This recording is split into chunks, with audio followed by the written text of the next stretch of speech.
on Fox Sports Radio. The Titans were well aware of how much Daboll loved Ward, Jordan Schultz says. Why? Sources say the Giants made a massive push last year to trade up to number 1 for Ward, offering the number 3 pick, a 2025 first-rounder, and multiple day 2 picks. The Titans declined. GM Borgonzi put on a full-court press to land Daboll as OC, regardless of who the head coach would be. We talked about that in the interview process, saying that one of these names is probably going to be on staff as either OC or DC, in addition to who they hire as HC, head coach, and obviously that's what happened. When Robert Saleh emerged as their head coach choice, Saleh was already on board with Daboll, Jordan Schultz says. The Bills head coach opening threw a wrench into things as Daboll understandably had interest there. Borgonzi and Saleh stayed persistent. Once Buffalo went with Joe Brady, Tennessee immediately got Daboll on a plane to finalize the deal. In a year with 18 offensive coordinator openings. 18. That's tough. The Titans believe they landed the top candidate of them all. Do you agree with that? Would you put Brian Daboll in at least the top tier of absolutely offensive coordinators that were available this cycle? Without even you finishing that question, absolutely. As a head coach, like that's the thing about it. I don't think Coach Mike McDaniel has the same issues that Daboll did too as a head coach. Like may have been too much too soon for those guys under those jobs with the amount of resources and expectations that both Miami and the Giants needed. I don't think anybody questioned what Brian Daboll is as a play caller. So yes, Will, they absolutely hit, I think, well with those three, with Brian Daboll committing to the Titans. Like he was a hot get. Other than Mike McDaniel, absolutely.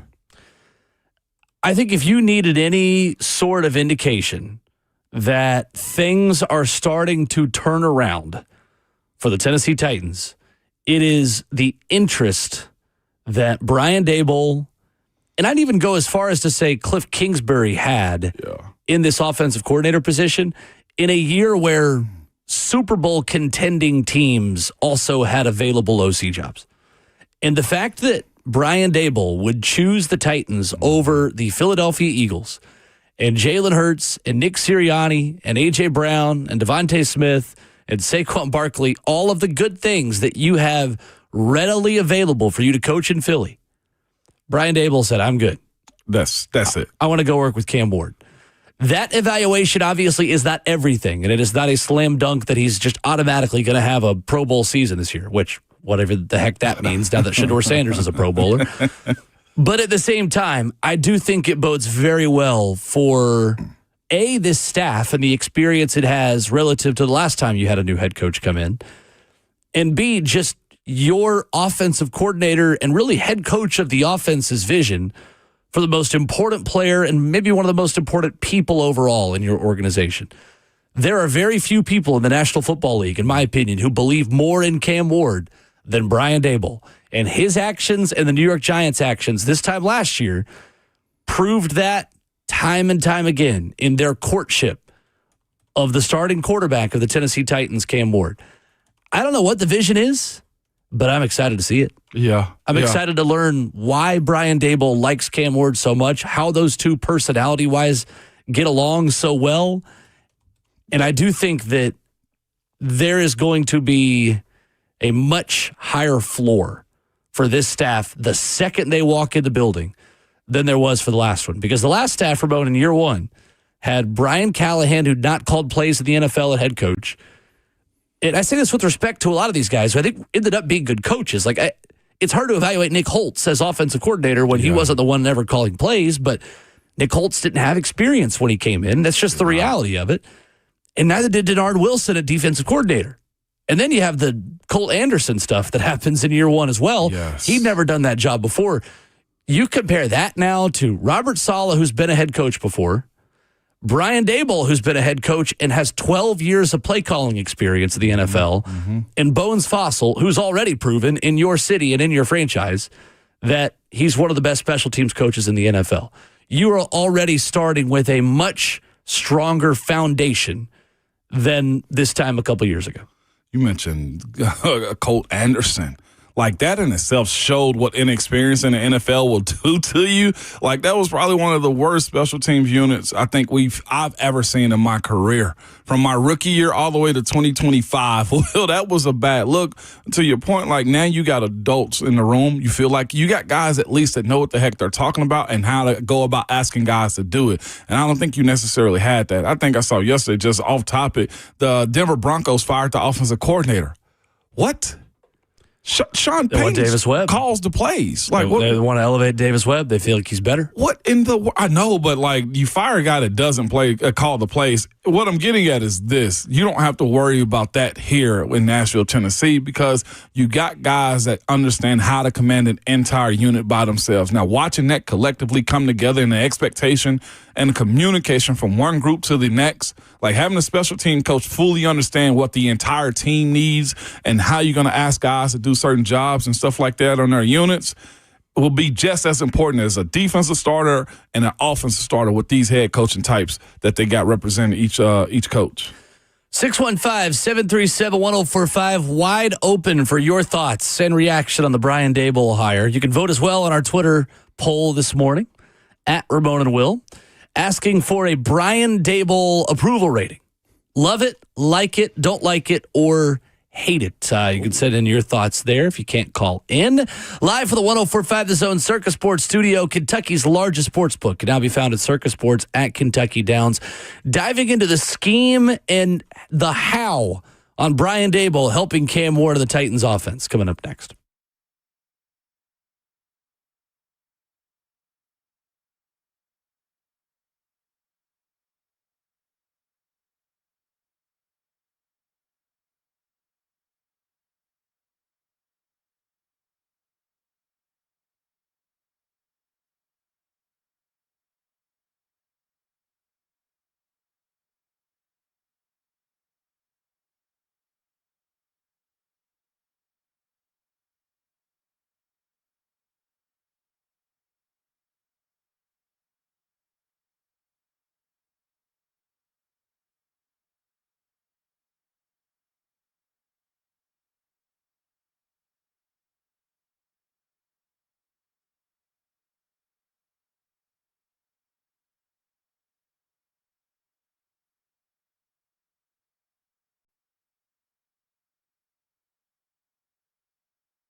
So the Titans have their offensive coordinator.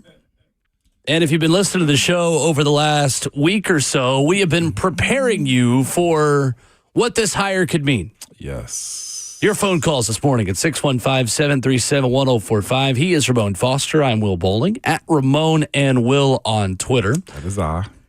Titans fans seem to like this, and Ramon, I think they should. I think they love it.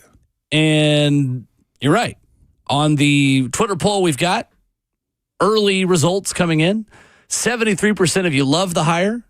21% of you like it. 6% of you don't like it. And 1% of you probably don't have power because you hate it. I was gonna say, who hates it? Yeah, you'll always find a couple. This is true.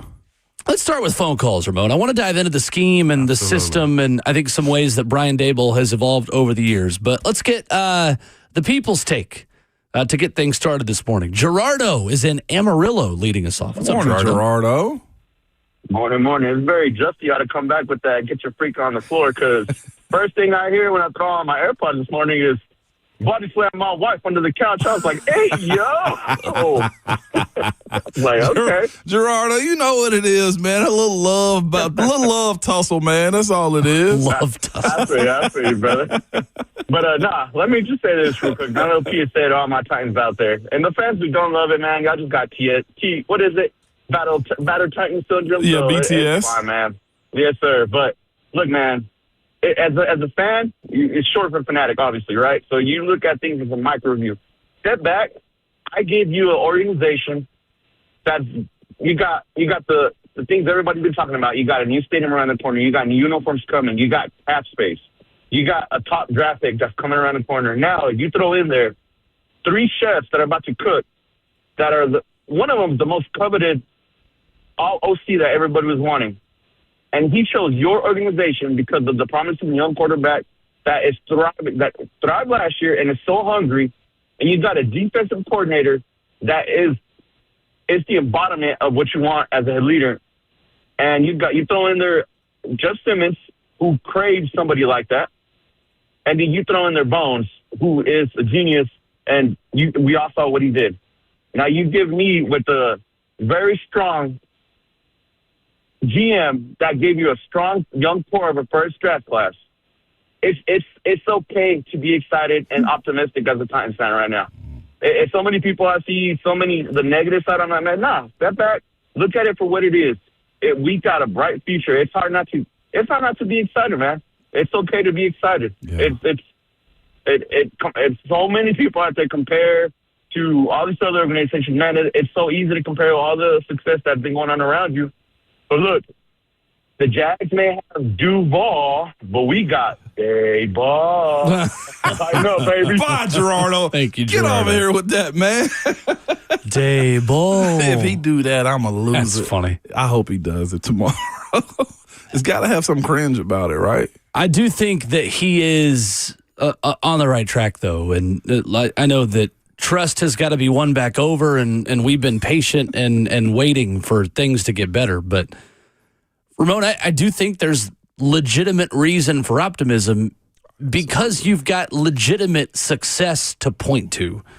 You've got things that have worked for your offensive coordinator. You've got things that your defensive coordinator has done well that you can point to, or defense coordinator / head coach has done well to say, yes, I've seen you do this before. And obviously, we don't even need to go into the details on why Bones Fossil knows what he's doing. Right. No doubt about it. He's already made an all-pro out of a rookie.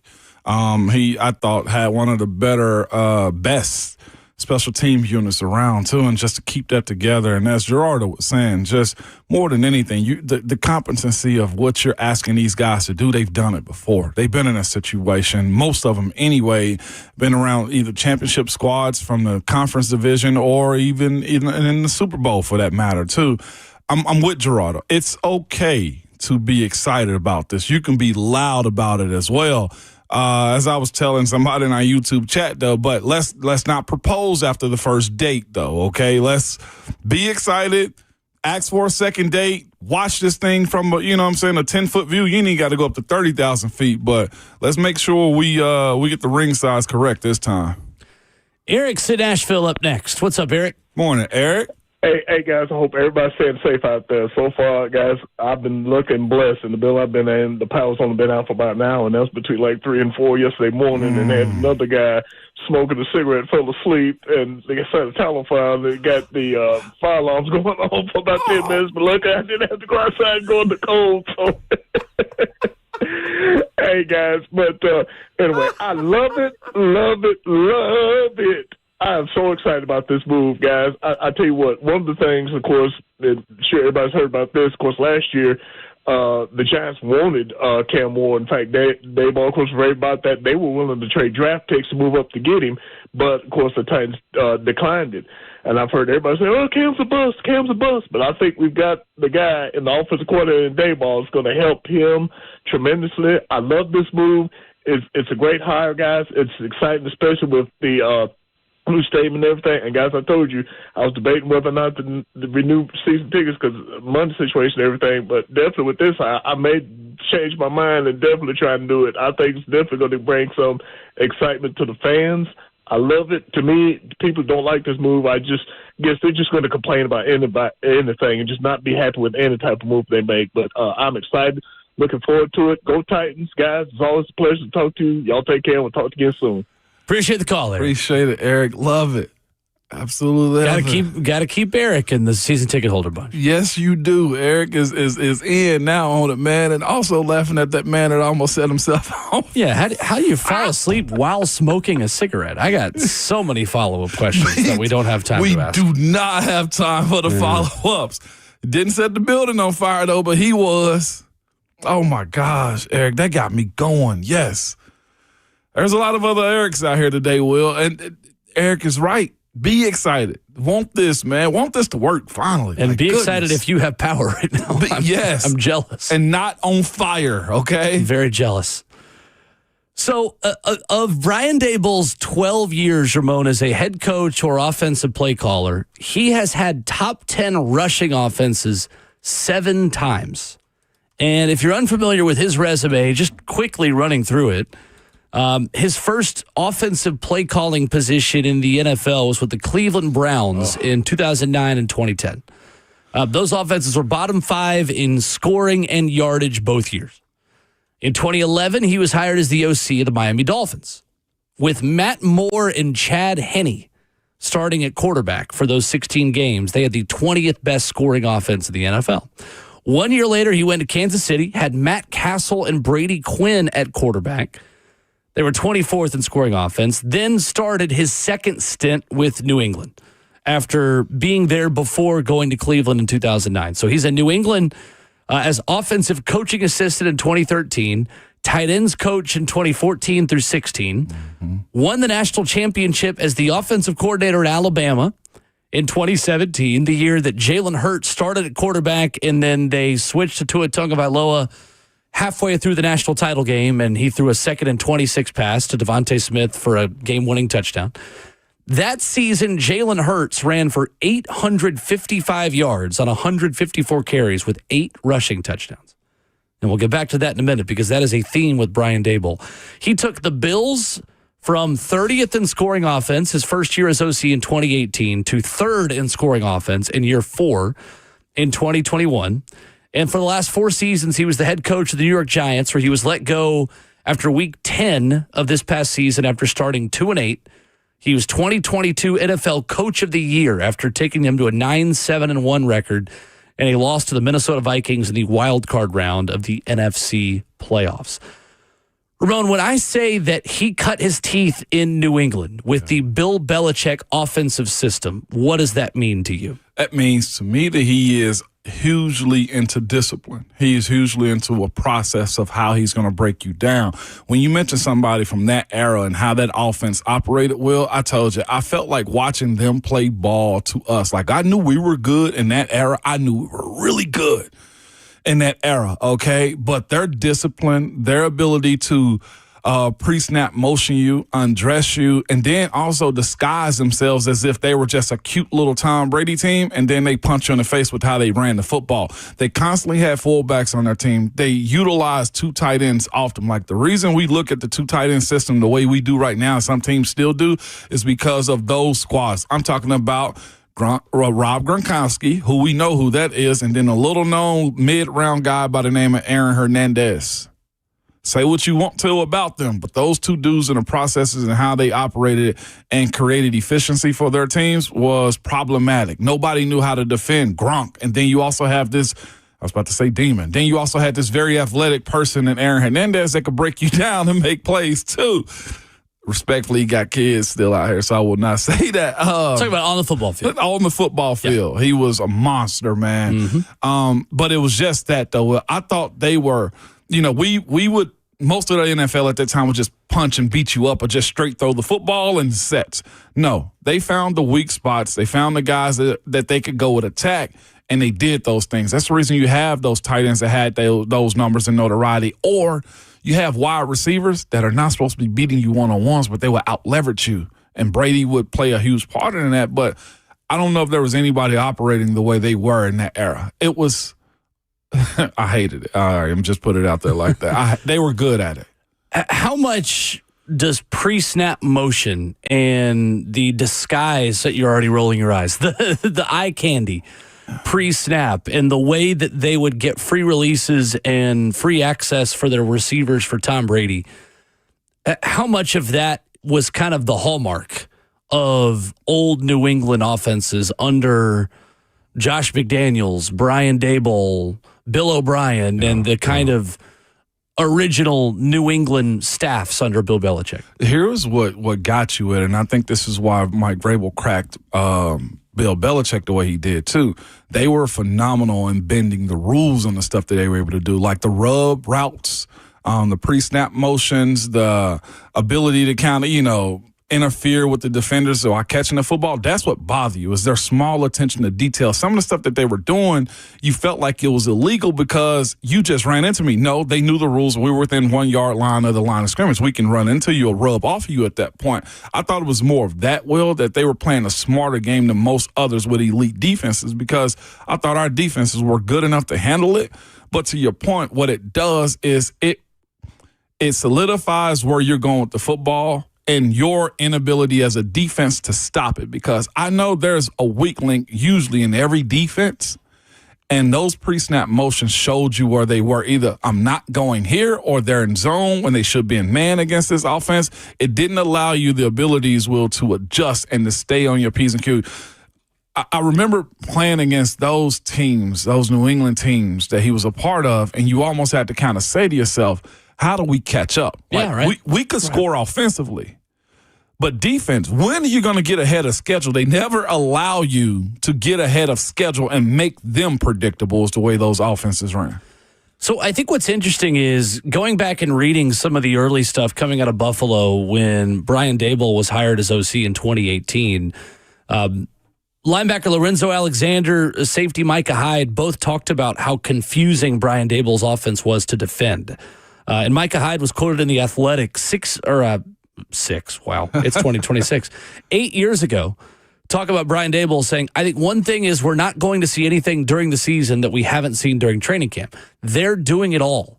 They're doing all types of formations, all types of plays. It's kind of what the Patriots do. They make matchups out of everything, and that's kind of what the offense is doing. Saying it's a good challenge for us in training camp, Micah Hyde in 2018. Saying hopefully we're prepared come this season and have seen every formation we're going to play. Linebacker Lorenzo Alexander said it forces us to communicate a lot more as opposed to a team that's lining up and being very stagnant and giving you traditional sets. Says especially for the linebackers, for Tremaine Edmonds, because he has to make the close call when they give you these weird sets where the tight end is at one or they have two backs over here and a tight end over there. You have to be able to get it out, and everybody has to be able to adjust off his call. So that's the beginning of the Brian Daboll era in Buffalo. What's interesting, Ramon, is that this past year, no team in the NFL used less pre-snap motion than the New York Giants, which is surprising because that's not what you think of when you think of a New England, Brian Daboll, Josh McDaniels, Bill O'Brien, confuse the defense, get free access, get matchups kind of offense. What I like about Brian Daboll is that he has continued to adapt and change his scheme to where I don't feel like he's married to just one way of moving the football. whether it is an offense that was built around Saquon Barkley and Daniel Jones's athleticism in New York, whether it's Josh Allen's off-schedule playmaking and the ability to move him around as almost a read option quarterback, the same way that he used Jalen Hurts in 2017 at Alabama to Jackson Dart at this point, and simplifying things a little bit for Jackson Dart. The funny thing is, the Titans didn't use a whole lot of pre-snap motion this year either. The Titans ran pre-snap motion 51% of the time. That's the fourth lowest rate in the NFL. And the Giants are the only team that used it less than half of the time that they came to the line of scrimmage. I think that's interesting. I think that's a pretty big departure from what Brian Daboll was early in his Bills tenure. You look at who he was working with, though, too, Russell Wilson, trying to make that work, and then Jameis comes in behind it. I wonder, did it tick up, though, with Jackson Dart? Well, and I think the plan was always to build an offense for Jackson Dart. Yeah. It's just maybe like too little. What's the overlap where Jackson Dart's best fit scheme could also just work for Russell Wilson? No, absolutely. It's fascinating that is the case for him, because that's the other side of it too. That's such a young team as well. They were trying to figure out what they were going to be. Issues at offensive line as well, and then of course the running game, trying to figure it out. I think he was asked to figure out a lot of stuff in real time with this offense this year, and trying to balance. Do you go with Russ more? Do you go with Jackson? When do you go with Jackson Dart? So I can see why that change was potentially made. But I want to go back to Lorenzo Alexander's comments. He said exactly what I thought. Yeah. His offense, you never have the chance to catch up. And if Cam is operating like that with a clear pathway into where he should go with the ball, that's huge. That's growth. That allows growth right there, Will, with that. I mentioned it during the season I was covering the Vols this year. Just teams that have the ability, Will, to undress you pre-snap gives themselves such an advantage when a quarterback knows where to go with the ball and know when to bail out with it, too. I think that's why you also see guys like Josh Allen bail on the football in their hand, because at that point, I know where to go and I know where you should be at in those moments. Juice hits us up on Twitter and says, how realistic is it that you could keep Daboll for at least 2 seasons? I don't know about you, Ramon. I think it's hard to answer that without knowing how successful they are this year. And again, how many openings are there next year? How many people have connections to him? Does he want to still coach Cam Ward versus maybe being a lower level franchise head coach, or if a big time job opens up? I'd love to be able to give you an answer to that and look at a crystal ball. I just think that's a hard question to answer right now. The answer I have for you is look at who he's bringing on his staff. If he does leave, is there somebody that you're willing to elevate and keep behind? Sure. I think that's more important than just saying, hey, what if he leaves? No, who he leaves behind or who he brings with him, I think is more important to ask. We'll get to Mike and Bam on the phones coming up next, 615-737-1045, plus one stat that I think Cam Ward will love about Brian Daboll offenses coming up next.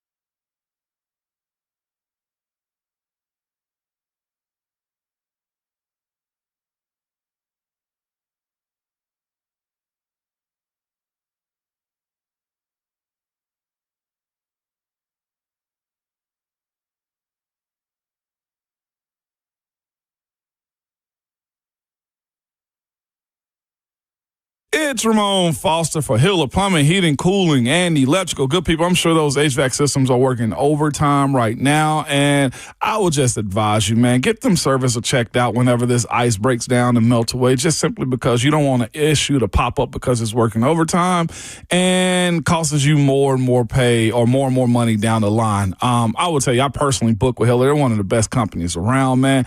Their experts solve your problems quickly, and those experts are the tech that they send to your house. They're super professional, experienced, and very trustworthy as well. When they're on their way, you'll receive a photo of the tech and a link to track them in real time, so you're not sitting around wasting your time. Hiller has been in business for over 35 years and are family owned and operated. They believe in 100% satisfaction every single time. Their motto is happy you'll be or the service is free. If you're not satisfied with the work that they do or they can't fix it, they'll simply give you your money back. It's that easy for them. To learn more about Hiller, to book with them like I do, simply go to happyhiller.com.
So I've got good news for Cam Ward about Brian Daboll's offense.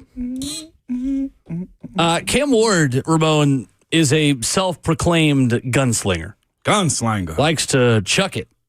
Throw it deep. Chuck it. That's what Brian Daboll quarterbacks do. Ramona Will, 104.5 The Zone. Wrap it up hour one, 615-737-1045. When Brian Daboll was the OC of the Buffalo Bills from 2018 to 2021, the Bills were second in air yards per pass attempt. 8.6 yards per attempt. This past year, the New York Giants, 8.5 air yards per attempt. Seventh highest in the NFL. The Titans this past season among the lowest in the league with 7 air yards per passing attempt. Not a whole lot of an explosive downfield passing game. That is something you are going to see a lot in a Brian Daboll system.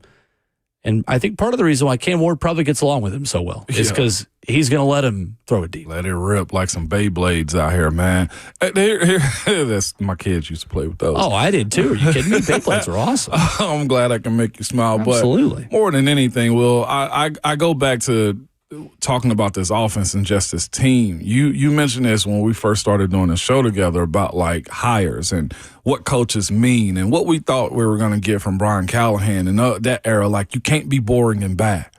The offense got to bring some juice to it. You got to at least get me up out of my seat 2 to 5 times a game on some big plays. And I think when you look at this team, to your point about the air yards that they used to operate this year, like, nobody wants to see the continuation of dinking and dunking. Like, I'm of the mindset, like, yes, you grow a young quarterback and containing them into a box, but you do got to let it fly. Like, what good is a workout if you never flex? Like, show what you got when it comes down to this game. And again, I would say this, within the parameters of working in the offense, you got to allow yourself to grow into those roles. But we, as players, need to know that you trust us in those moments too. And I think that, to your point, that's where Cam probably bond with Daboll a whole lot more when it comes down to this style of play. Mike is in Nashville, up next on the phone lines this morning. What's up, Mike? What's up, Mike? Hey, how you doing, guys? Good. Good morning. So, as ball fans, we always hear that tongue-in-cheek talk, feels like 98, right? Mm-hmm. I think with the Titans this year, I think the saying's going to be feels like 2018. 2018, we had second, third year hottest general manager that, helped build the hottest team, the Patriots at the time. Now we got Berganzi that helped beat the Chiefs. They helped build the Chiefs. We hired an awesome first-year defensive head coach, Mike Vrabel, and we got Sean LaFleur, first-year offensive coordinator, the best offensive coordinator on the market. We went 9-7 that year. If we go 9-7 this year, I'll be ecstatic, right? So the thing is, it kind of feels like 2018 to me. And we've been served this dish before, so I'm excited about the meal. I just hope the hosts don't ruin the dinner party. I'm very excited about the meal. I hope our organization puts the right feet in front of each other going forward. That's why we got to slow walk this thing, Mike. We gotta see if we get a second date, man. Thank you for the call, Mike. We appreciate it. Matt LaFleur, who they hired. We knew what he was talking about. Yeah, appreciate the call, too, Mike. Mike sounds very tempered about his expectations and what this actually is, though, too. Bam is in Nashville. Up next. What's up, Bam? Hi. Good morning, gentlemen. Good morning. Good morning. Good morning. Morning. Why you sound so down, Ramon? I'm not down. If you can see my face on YouTube, which you can go to, I am smiling from ear to ear, okay? Come on, man. You should be smiling like me, man. I feel good. I feel great. You know what I'm saying? Babe, I believe in the consecutive dates, okay? I believe that we need to just date each other for a while, get to know me, see if your feet stink, Bam. You know what I'm saying? Absolutely. Like, that's how we should be, okay? But I can't wait to hear your excitement. I am not finna jump off the ledge. You ain't buy a ring yet? No. We ain't even been to Stony River yet. Okay. Or we ain't been to Bourbon Steakhouse. Just Chick-fil-A. I'm slow walking. Okay. Slow walking. Okay. You know what I'm saying? But it is like, she kind of fine, though. It is that. There you go, Will. Put a 10 in front of him. He's done, man. Come on. Hey, I'm just saying, I mean, it look more appealing than what we had last year. You know what I'm saying? I got you. I'm just, I'm kind of excited a little bit. I'm as soon as the schedule come out, I'm gonna book a couple tickets. Okay. But this is what I call to tell you. All jokes aside, like going, I don't know if you heard, but at Jersey Mike's yesterday in Metro Center, I ran into Daboll yesterday. Really? Wow. Yeah, he headed to the. Hey, here's the craziest thing. I didn't have power. I got power, so I was charging my phone. Charging my phone in the car, left it in there. Got my sandwich off the app. I run in there, and bruh, my man got a number 9. I don't even know what the number 9 is, but he got a number 9. And when he turned around, I was like, "Oh, explicit word." So the whole thing was like, it hadn't been dropped yet that he was coming. And hey man, I started spitting it to him. I'm like, man, look, this is where you need to be. Whoop, whoop, whoop, whoop, whoop. We laughed, this is that. I end our conversation by, hey man, I'll see you in September at Nissan. He said, you bet, buddy. Oh, that was it. That's all I needed to hear. A couple hours later, here we go. We good to go, man. You ain't met no Martin Luther the King. Hey man, You ain't met no Brian Michael the Dayball at Jersey Mike's. We gotta do this, man. Bam. Hey, you know I'll what? take your word. I mean, it makes sense. He's moving out of New York and he wants Jersey Mike's. He's got to remember what he's leaving, right? I mean, and look, the man is slimming down, so he is trying to eat healthy. I can't knock it. He's slimming down, bro. Okay. All right. That's all love I'm saying. saying. That's all I'm saying. Hey, man, I'm here for it. Thank you for the call, Bam. Always good to hear from you. The best reporting is I know what number 9 is. You do? What's It's that? the Club Supreme. That's with what I always get. Roast beef, turkey, Swiss, applewood smoked bacon, and mayonnaise. Get that thing Mike's way.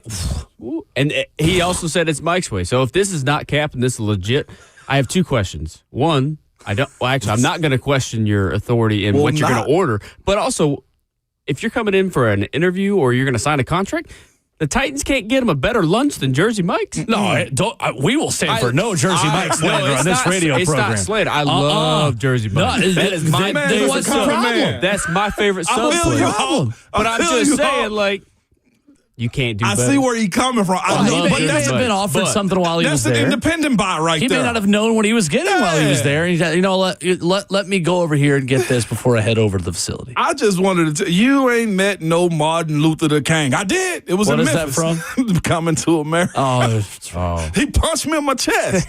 That's a good one. We got to find that clip if it's clean enough, man. Listen, call us with your I Saw Brian Daboll, because I heard Jerry yesterday also on Buckdom show. She called in and said I saw Brian Daboll at the airport. oh, okay. She did. She was so nice and quiet about it, too. I heard he was touring NBA for his.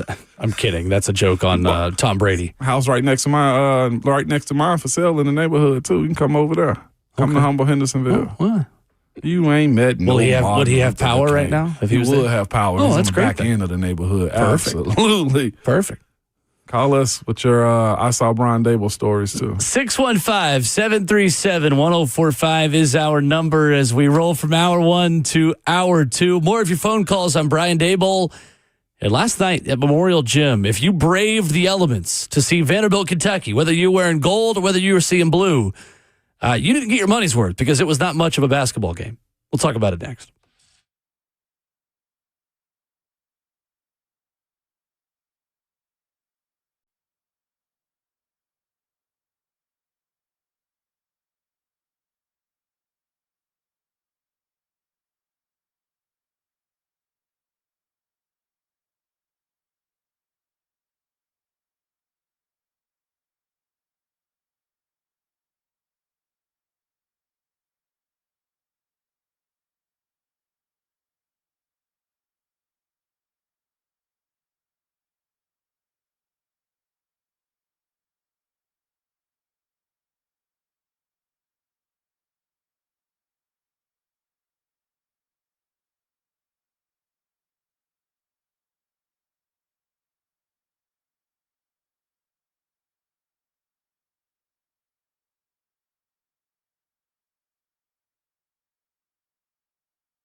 7:02, good morning, live from the Circus Sports at the Mint Kentucky Downs studio. I'm Justin Hawkins. A big NFL news dump day yesterday, so let's start locally with the Tennessee Titans. The team officially hired former Giants head coach Brian Daboll as the team's newest offensive coordinator under new head coach Robert Saleh. Daboll liked Cam Ward in last year's draft, and now he'll get his chance to coach him this season. In other NFL news, 3 head coaching vacancies remain as the Bills hired within, going with offensive coordinator Joe Brady replacing Sean McDermott. Brady will continue to call plays in Buffalo so he can keep the continuity with Josh Allen and the Bills' offense. And 6-time Super Bowl winning head coach Bill Belichick will not be a first-ballot Hall of Famer as he missed the mark, receiving 40 out of 50 votes. In college hoops last night, number 18 Vanderbilt crushed Kentucky at Memorial Gym 80-55. Commodores had 4 players reach double-digit points and improve now to 5-3 in SEC play and 18-3 on the year. And the Nashville Predators last night, their comeback fell short in overtime as they lose 3-2 in overtime to the Boston Bruins. David Pastrnak netted the game winner with just 15 seconds into the extra period. For all your foundation repair and waterproofing needs, you got to go to USSTN.com. Break it easy once on your home for the Titans and Vols. This is 104.5 The Zone.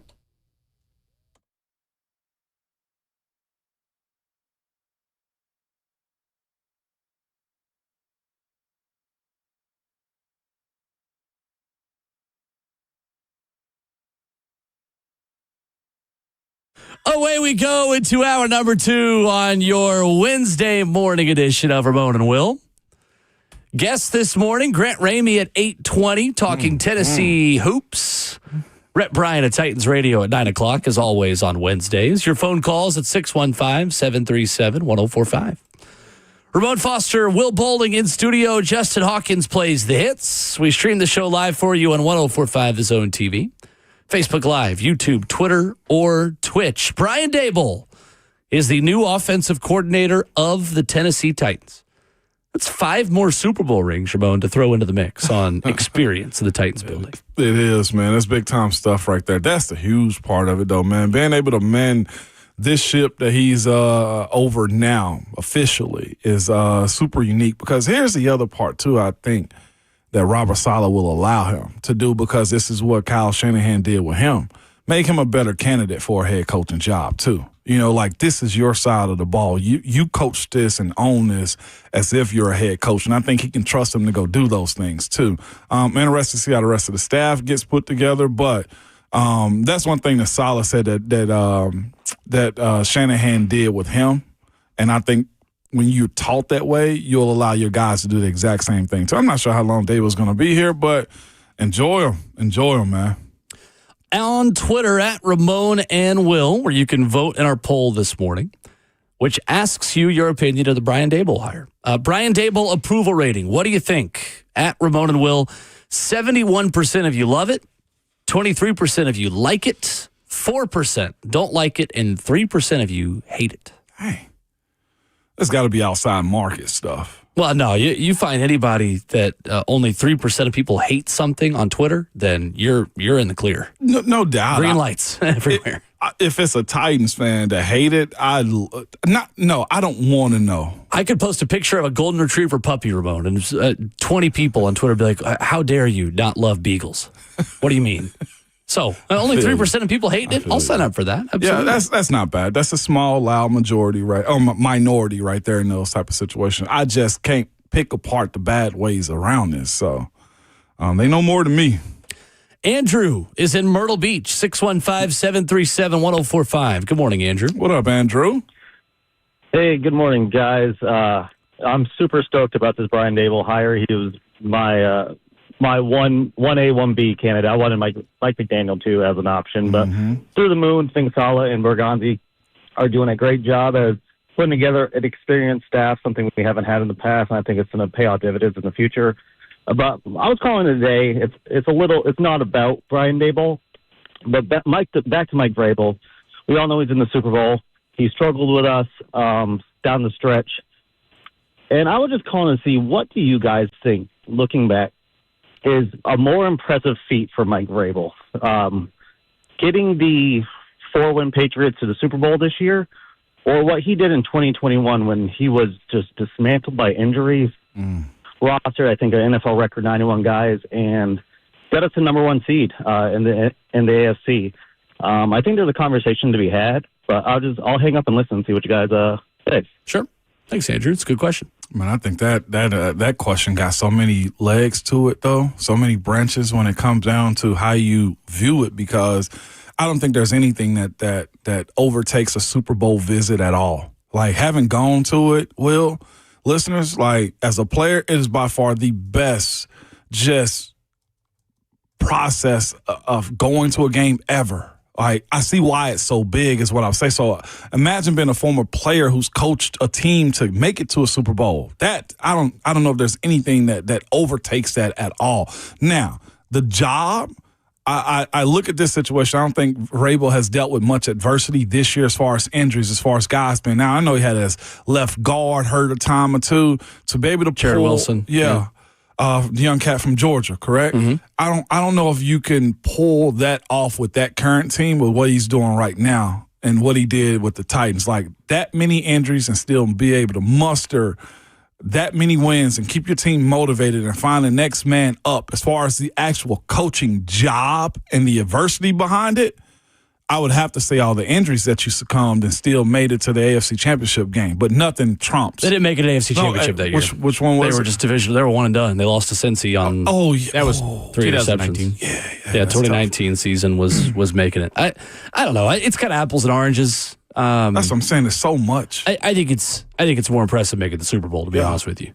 I know they didn't have a very difficult schedule and all these things, but there's nothing in this league that trumps making the Super Bowl. No. The coaching the amount of job. things you've got to have go right, the amount of mistakes you have to not make, I still think that's more impressive. I think, too, that's a conversation for this next week, too. Look at these two teams that have made it. Escape injuries, luck going on their side, home field advantage a time or two, Will. Yeah. There's a lot that goes in making a Super Bowl run. I will say this, though. I saw this from Brandon Anderson at Wheaton Brando on Twitter yesterday. When you look at the Patriots' schedule, this is a wild way to break it down. Week 1, this is the teams the Patriots played. Week 1, fired coach. Week 2, fired coach. Week 3, fired coach. Week 4, NFC South. Week 5, fired coach. Week 6, NFC South. Week 7, fired coach. Week 8, fired coach. Week 9, fired coach. Week 10, NFC South. Week 11, the Jets. Week 12, the Bengals. Week 13, fired their coach. Week 15, fired their coach. Week 16, fired their coach. Week 17, the Jets. Week 18, fired their coach. Yeah. That's who the New England Patriots played this year. Yeah. Meanwhile, James Holliday put this out for the Titans. Week 1, AFC Championship game.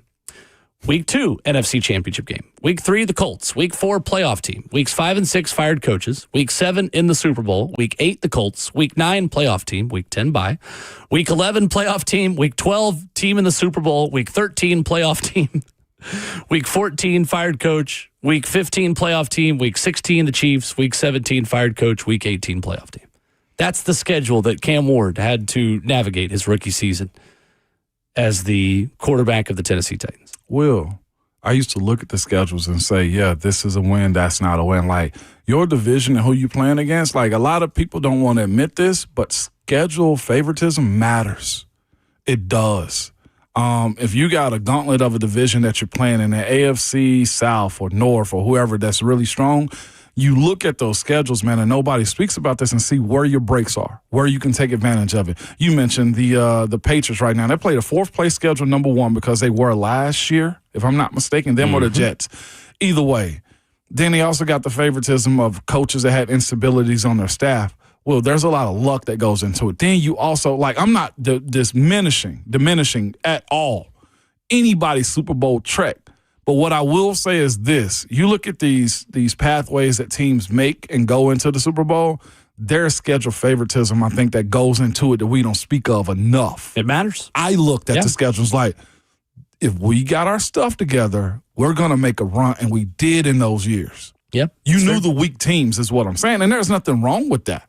We've had bad teams beat us before. The Titans have had bad teams beat them in good years. You know what I'm saying? Like, it's any given Sunday type of league, but legitimately, you know where you should beat teams at, and this is the luck of the draw that you get sometimes.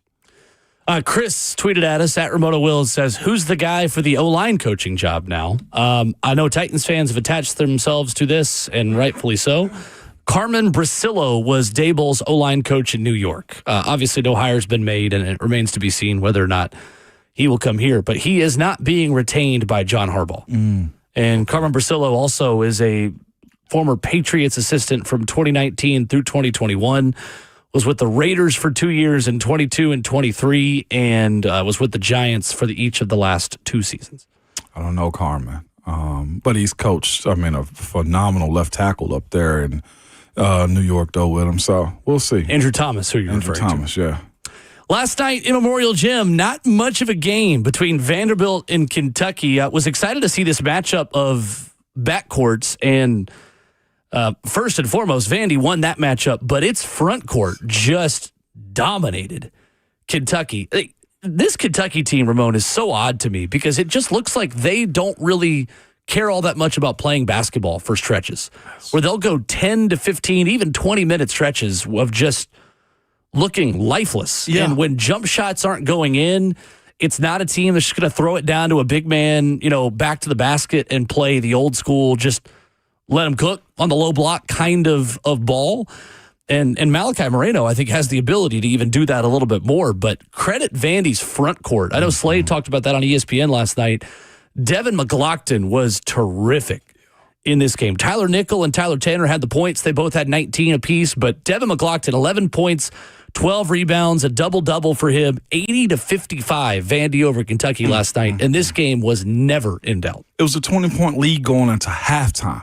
They absolutely couldn't do anything. Here's the other part of it, too. Kentucky could not buy a bucket. I'm talking about in this NIL era, they couldn't pay $20 for a layup yesterday, but the way Vanderbilt protected the rim, number one, the way Vanderbilt offensively got the ball out and ran, there was nothing that Kentucky could do, not even in the smallest ways, man. Denzel Aberdeen, to me, was hit and miss. He got hot, then he wasn't. They, like you said, more than anything, they out-physicaled them, they outpaced them, they outshot them, and just completely dismantled all things that Kentucky had going well for itself in this last little stretch that they've been on. You got to give a tip of the cap to what what Vanderbilt did to them. I don't know if I've ever seen a 20-point lead going into halftime as dominant as they were. I'm talking about missing free throws, their inability to pass the ball around. The offense just could not get going. They were airballing it. Vandy swarmed them, and there was absolutely nothing that they were allowed to do while being in Memorial Gym. That crowd was rocking, too, by the way. It was. It was, no doubt. And there was a lot of blue in it that was blue as they were leaving. Vandy held Kentucky below 56 points for the first time in the series since 2006 last night. 10 threes for Vandy. They defensively forced 15 turnovers, led to 28 points off of those turnovers. 9 blocked shots. Really, really impressive from their front line against a Kentucky team that shot 32% from the field. They couldn't get the easy ones or the tough ones. No. Kentucky last night. And you compare that to the way they came back against Tennessee, against LSU, and starting to be more aggressive on the boards and just maybe even simplifying their offense a little bit. And Jimmy Dykes talked about it on the broadcast, like put Denzel Aberdeen in some pick and rolls and just let him go. And Facts. They couldn't protect the basketball and hold on to it well enough to ever get into some of those sets. So it just totally out of sync and did not look like they wanted to play basketball at times last night. And, man, the transition threes by Vanderbilt, too, were just – they couldn't do it. Tyler Nickel was just setting up and just having a day, by the way. But Aberdeen, it's been shocking to me, his level of play. It's been good, and then it's been cold. I don't know what they got going on, if they're ever going to get their cohesion together as a squad, because they got plenty of talent in Lexington. Coming up, there is a common thread among Brian Daboll quarterbacks and something they've all done well. Plus, how fixable is the Titans' offensive line? We'll talk about that coming up next.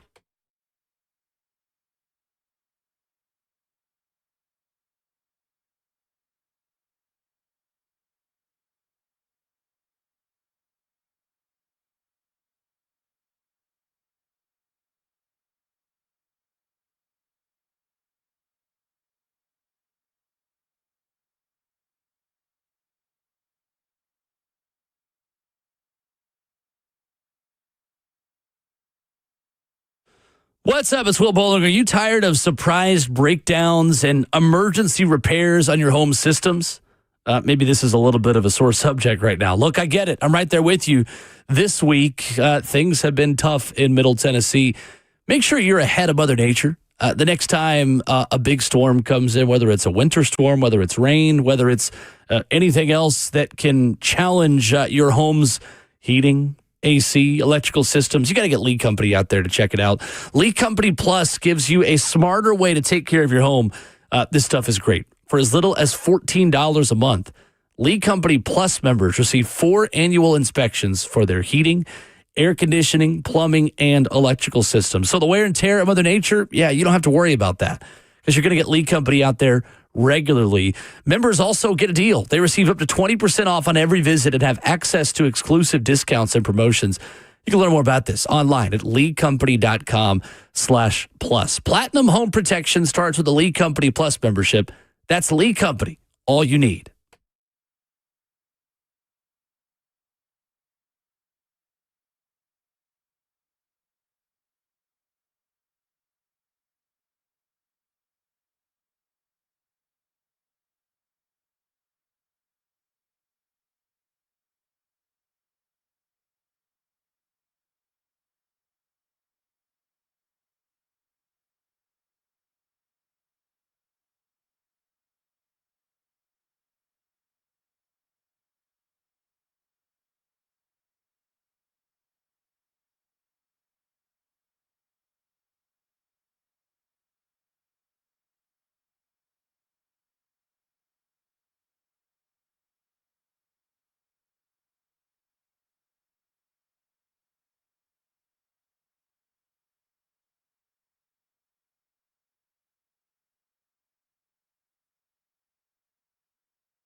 Wednesday morning continues on Ramon and Will. Ramon Foster, Will Bowling, Justin Hawkins at the controls, 615-737-1045. If you heard Trevor Sikkema on the show yesterday, he talked about this with us. You can download that wherever you download podcasts and get a little bit of draft talk, a little bit of Titans and Brian Daboll and Cam Ward and all those things. Talking about, Ramon, the common thread in Brian Daboll quarterbacks. It's running ability. Yeah. So I went back and I looked at what quarterback run games looked like under Brian Daboll quarterbacks. And I'm curious your thoughts on how much Cam Ward needs to use his legs and athleticism more.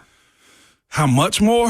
I think this offense will benefit from it immensely if he does make it a threat. Now, how much are you asking him to do? We can go Mac Jones level of run. No. And I'm going to run through what Brian Daboll quarterbacks were. We can go Daniel Jones level. I think if you can get Cam 400 to 500 yards rushing strategically out of harm's way, I'll take that. I'll live that life. How many rushing yards do you think, just off the top of your head without looking? Yep. You know I ain't got the Daniel Jones had.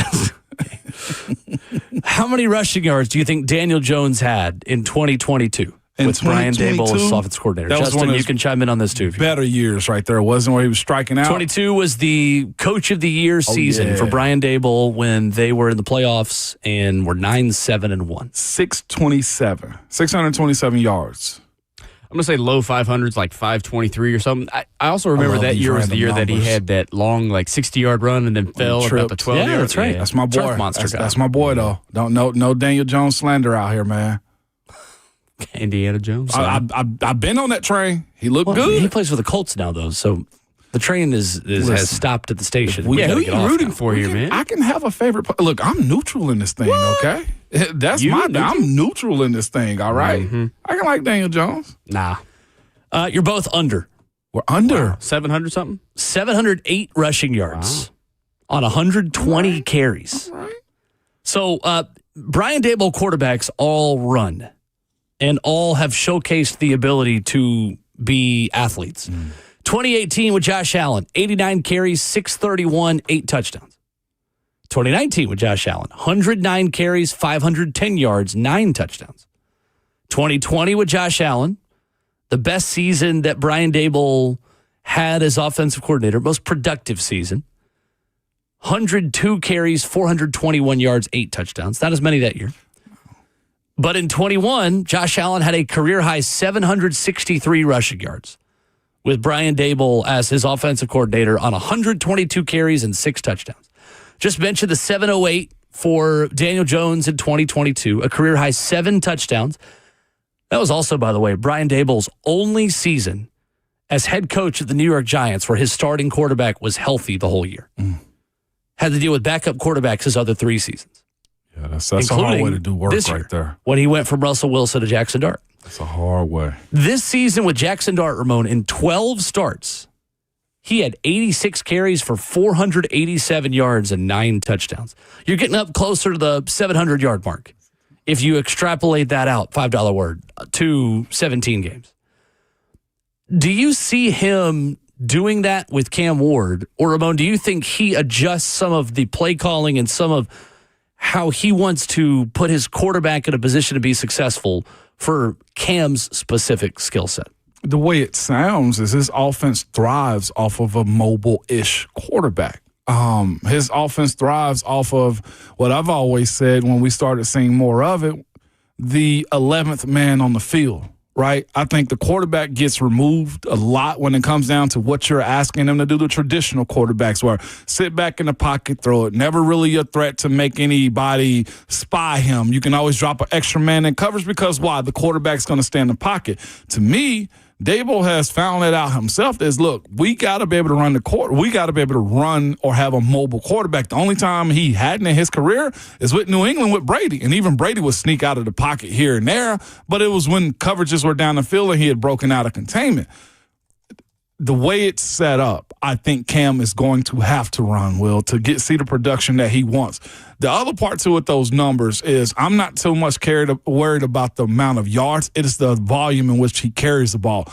I'm wondering, of those 100 reps or those 100 carries that Josh Allen and others have, how many of those were just them breaking, containing, and running? How many of those were called? Or design runs, right. A high carry rate for a running back or starting running back, isn't it about like 200 carries? If I'm not mistaken, on a season? Yeah, about 200 carries on the season. He's doing half of that. I don't know if Cam's going to be doing that. To me, I'd much rather have him 40 to 60 rushes if he's running the ball and tucking it, with about 600 yards on the ground. That's the way I kind of see it unfolding for Cam, because I don't see him as being an elusive type. Now, the thing I think Cam can take advantage of is showing everybody he got it, and what he was attempting to do this year, finding the open man whenever the defenses break down on the back end in coverage. That, to me, is where you want to see this be taken advantage of. I can tell you with no doubt, and we've talked about it on the show a lot and did during the season, that coaching staff this season wanted Cam to run more. They did. Now, I'm not sure they wanted him to run worth 600 to 700 rushing yards over a season more. But if you look back at when things started to click for Cam Ward after the bye week, there is a direct correlation to him finding more success and him having better awareness of the pocket and moving around more. And that really started in Week 11 against the Houston Texans. When the Titans lost 16-13, we're in that game all the way to the very end. Cam completed 65% of his passes and ran 3 times for 33 yards. The next week against the Seattle Seahawks, a defense that probably was the best in football this year, and maybe the best team that you could argue against that with, was the one that Cam saw the week before in Houston. Yeah. But against Seattle, 28-42 for 256 and a touchdown, completing 67% of your passes. Those numbers aged really well, didn't they? Yeah, absolutely did. Cam in that game rushed 6 times for 37 yards and a touchdown. I'm fascinated to see what the vision is that Brian Daboll has for Cam Ward. Clearly there is one, to the point where Brian Daboll and the Giants tried to trade up multiple times for Cam during last draft process. I can't guarantee you that Brian Daboll's offense for Cam Ward is the same one that he was running for Josh Allen or Daniel Jones. Mm-hmm. But I do think there is enough of a common thread here between Jalen Hurts at Alabama in 2017, Josh Allen in Buffalo from 18 to 21, Daniel Jones in New York from 22 to 24, and Jackson Dart in 2025 to say Brian Daboll's best seasons as an offensive play caller at a high level have been with quarterbacks who are athletes. Cam Ward's definitely an athlete. Yeah, no doubt. The question becomes, how willing are you to put him in harm's way the same way Jackson Dart was in harm's way and struggled to protect himself? Yeah. Can you coach out the Superman in Cam Ward to say, we want you to run, but also I learned the lesson of what happens when I have a quarterback who doesn't know how to avoid hits and who wants to do too much? Because there's got to be a middle ground between weeks 1 through 9 Cam Ward that wasn't moving around very much in the pocket to Jackson Dart, who's taking hits left and right. Yeah, no doubt. And to that point, like, you saw what he meant to Brian Daboll. Jackson Dart, that is, too, as he's going into the blue tent to get him out because the offense is ready to go back out on the field. Like, that's where I think he as a coach and as a play caller moving forward have to understand, I can't put my quarterback in these positions. I got to allow him to understand. I got to have him understand when to slide and when to get out of bounds, because, to your point, I thought Jackson Dart was trying to prove his toughness. So much so that he got absolutely catapulted into the sideline benches. That for a quarterback, not smart. What you need from, I think, runners, specifically Cam, considering he's already got a shoulder injury or had one, whichever one it is, against the Jaguars. The thing that you want from him is this: continuation of drives. If at any point in time you have the ability to tuck the ball and run, or tuck the ball and find an open wide receiver when defenses break down, do that. I think the more he's out on the field, the better flow and understanding and chemistry he get as far as going and scoring points. That's where his legs, to me, I think, are more advantageous than him just sitting in the pocket and trying to go around. Like, no, Cam, go. Keep us on the field. And I don't think this offense did a good job of it this year. I'm not sure what the third down efficiency was for the Titans. I looked it up. 31st in the NFL. 31st. That's the problem. You got to stay on the field. The best comparison that I can come up with that middle ground is Patrick Mahomes, who knows at all times when to run, and he always averages in the last 5 years 300 to 400 yards rushing and about 50 to 60 carries on the ground. I'll give you another one. I think Jared Goff understands it. I think Goff and that offense knows when to tuck and run because they got so many weapons. And to that point we mentioned as far as the pre-snap motions, he know where to go with the football. Like he's run the football and understand when to get down. That's, to your point, Hawk. Yeah. You're looking for those type of legs right there. Right. And as many times as Daboll has coached against Mahomes, he knows exactly what and when to do. Right. I think that is the comparison that Cam Ward needs to, or at least the offense needs to kind of shoot for, is running the ball more efficiently and effectively and just, when to do it. And, of course, Mahomes will take care of himself, too, and get it out of bounds. He will. 615-737-1045 is our number. If you want to get in on your thoughts on Brian Daboll. Ramon, how fixable is the Titans' offensive line? Position by position in year one for Brian Daboll. Let's go left to right. Left to right. Dan Moore, solid. Just finished. You riding with him again this year? Absolutely. Heck, this pay decides that. But what I'm saying, yeah, it does. They got enough money. If they didn't want him to play, they could pay him not to play. You don't want that problem. You don't want that much Why not? debt because it's a Borgonzi signing, and then that admits complete failure so soon. I don't know if that matters. I give him grace it does. As far as the GM goes, it does. I give him grace because new offense completely for him. I think the team mentality of being able to finish and close out games just wasn't there. I'm running it back with Dan. But with more technique, and Dan got to learn how to strain. He has to. Dan Moore allowed 8 sacks, according to Pro Football Focus last season. Down by 4. Yeah. 7 penalties for him a year ago. At left guard, you know what you've got. You've got a guy that, again, the Pro Bowl doesn't mean anything anymore, but a guy that probably should have been a Pro Bowler in Peter Skoronski. 84.5 pass block grade from PFF, 2 sacks allowed all season. I'm putting Peter as far as I'm highlighting him. I'm pulling him. I'm putting him in space. His pass pro is set. We know Peter Skoronski is a hell of a pass protector. I think his next step is in this offense, watching and seeing if Brian Daboll can put him in motion to highlight him more as a run blocker. I don't think his run blocking was that high as far as PFF grades were. He had his moments. Again, I still think he's adjusting to understanding how to handle bigs going from tackle to guard on the inside. He'll be better. What do you do at center this year? Lloyd Cushenberry allowed 6 sacks this year. That is a career high. There's obvious, I think, grace that can be given for coming off of the torn Achilles injury that he had. But that's a risk either way because on one hand, there's no guarantee that Lloyd Cushenberry is going to get back to who he was before his Achilles injury. That is as hard of an injury to recover from, maybe as any. At the same time, though, he did get better as the season went and does have a baseline communication level and rapport with your quarterback in Cam. And with all the things that are changing around Cam, having the same center to help make some of the checks and be the same voice of the huddle could benefit you. How do you look at that position and how fixable it is in 2026? It's easy to run it back. Here's the thing that I need from Cush. There is one game in particular we saw that he turned into a monster. 2 games. I think the Denver game, if I'm not mistaken, he played well first game of the season going there, coming back-ish.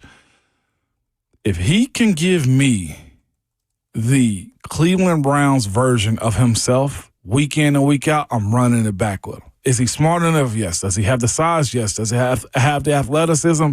Absolutely. To your point, how far removed do we have to be to see the old version of you is where I'm at with Cush. I saw it once this year. He's got the attitude to kind of back it up, but it's not consistent. He's kind of chill. I need a jerk at center. I need a smart jerk at center, and I'm not sure if we're getting much of a jerk from that position right there. Denver was his lowest PFF grade of the year. That was his first game 37.8. But again, I think we were kind of also grading him on a curve and grading the whole offensive line on a curve because they hadn't really played together much, especially with him at center in preseason. So, considering what he was coming back from, he was fine, but he actually did not play against Cleveland. He did not. Oh, that was Corey Levin. Never mind. Then. Yeah. If that's the case, then Lloyd might have to be a casualty at this point. His best game, you're thinking of the 49ers game. His best game, according to Pro Football Focus, was against San Fran. 83.3 pass block grade. Did not allow a sack, a pressure, or anything. That was one of 3 games he played this season where he did not allow a single pressure. Against Arizona, San Francisco, and Jacksonville, he did not allow a single pressure. He's replaceable, I think. Yes. I'm looking outside first before settling on him, if that makes sense to you.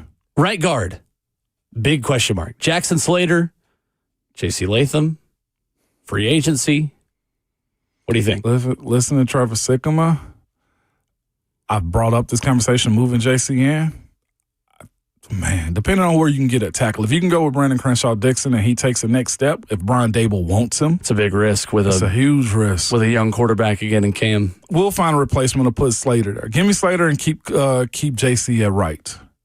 For right now. I don't know what free agency is going to look like. Yeah, sure. Or what his body's going to transform into again. Maybe he gets quicker on the edge as well. Again this offseason. But keep him at right and give me Jackson Slater. Because you got to have some level of budget when dealing with this offensive line too. That's the other part, is the budget of it. I think the Chicago Bears are an interesting case study in the way they handled their offensive line rebuild last offseason and sent some decent guys packing and really doubled down on protecting Caleb Williams to say, this is a quarterback who struggles to avoid sacks. Yeah. Let's give him the best possible line and give up some draft capital in the process to help him. Well, they got Joe Tooney via trade from Kansas City and Jonah Jackson via trade from the Rams and signed Drew Dahlman in free agency. Totally remade the interior of that line. They drafted Ozzie Trapillo in the second round, a future tackle, and Darnell Wright took a big step forward. I think J.C. Latham can take the same step for the Titans this year that Darnell Wright took going into year 3, like you always talk about, for the Chicago Bears. I'm not moving J.C. Latham inside if it's me. I'm riding more there. Just keep him at the same position instead of the change. He's never played back-to-back NFL seasons in the same position, and you finally have a chance to keep him at a spot where he is comfortable. Because we know he's comfortable at right tackle. Yeah. It doesn't mean he's perfect, but I think you are stunting his growth and lowering his overall ceiling by moving him to a different position every year for his first 3 years in the NFL. Yeah, not right now. You got to stick it out and see how long Year 4, we might have a different discussion, but for right now, I'm with you. 3. Keep him there. Yeah, this is the 3rd-year jump that he should make, the same as Peter Skoronski did this past year. 615-737-1045. Open to your thoughts on Brian Daboll, the Titans OC. The big story, though, nationally in the NFL, Ramon, Bill Belichick, not a first-ballot Hall of Famer. There was an NFL writer that gave great context into this that I want to dive into coming up next.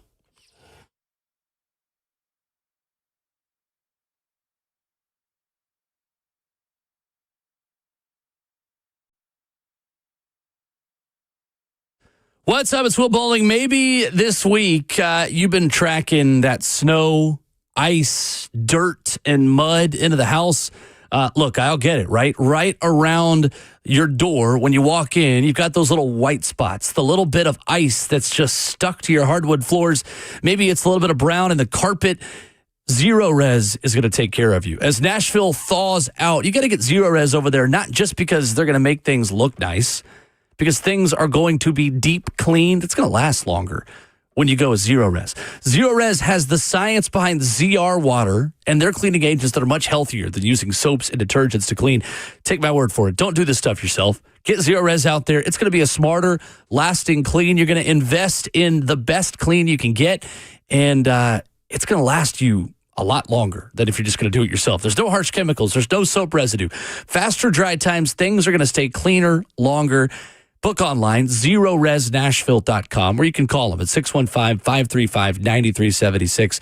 That's Zero Res. Spell it backwards or forwards. It's the right way to clean. 615-535-9376. And don't forget to ask about their air duct cleaning.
Ramona Will, 104.5 The Zone, wrap it up, hour 2. So Bill Belichick, Ramon, has 8 Super Bowl rings. Yeah, he does. And he is not a first ballot Hall of Famer in the Pro Football Hall of Fame. In voting earlier this month, he fell short of the 40 out of 50 votes needed for induction into the Pro Football Hall of Fame during his first year of eligibility. How surprised were you seeing this break yesterday afternoon? Very. The fact that it's breaking news, like the most winningest Super Bowl coach, playoffs, divisional championships, and third all times in wins. First ballot sounds like that's Ken Griffey Jr. first ballot. Like that's Michael Jordan's. It's Mariano Rivera. Yes. Derek Jeter. Like I expected a 1 vote. Like it was 49 and 1. You know what I'm saying? No. Nope. What do you mean? We can't mention Brady. Why not? We cannot. Brady advocated for Bill Belichick to be a first ballot Hall of Famer. We can't now at this point. My point of it is this. Like, I think some of the rumors were because of the gates that they had, the Flake Gate and Spy Gate that they had, probably knocked some of the people that voted for him. Brady was a part of that too. Yeah, he was. How do we view Brady if that's the case? As a Pro Football Hall of Famer. Not as a first ballot.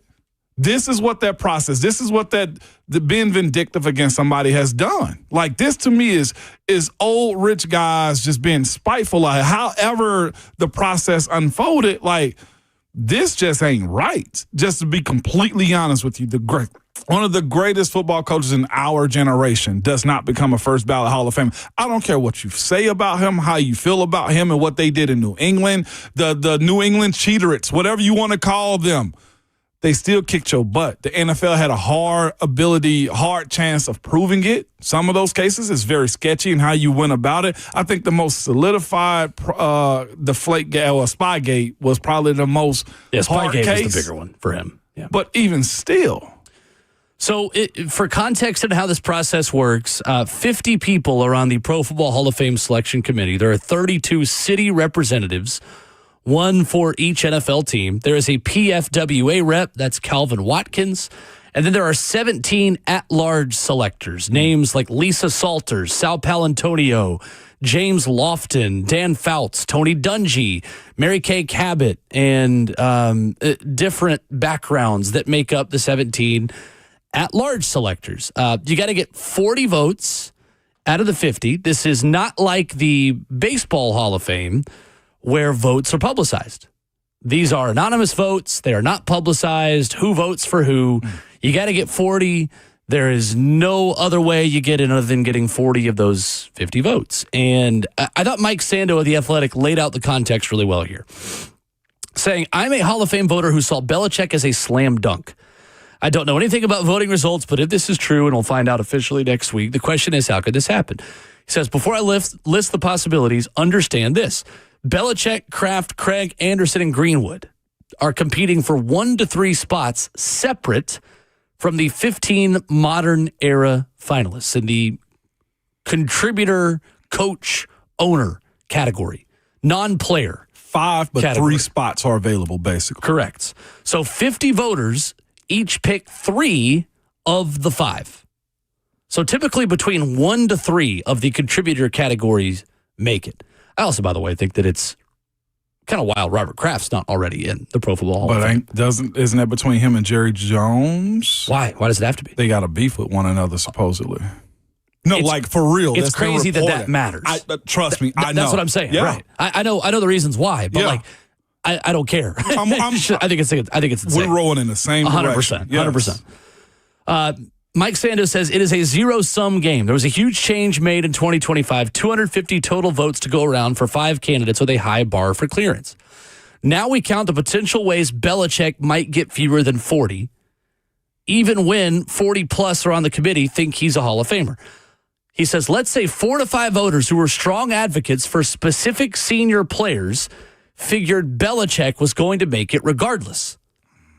So they funneled votes to competing candidates in hopes of boosting them over the 40-vote threshold. Let's say a few voters prioritize senior players with the thinking that Belichick will be back in next year.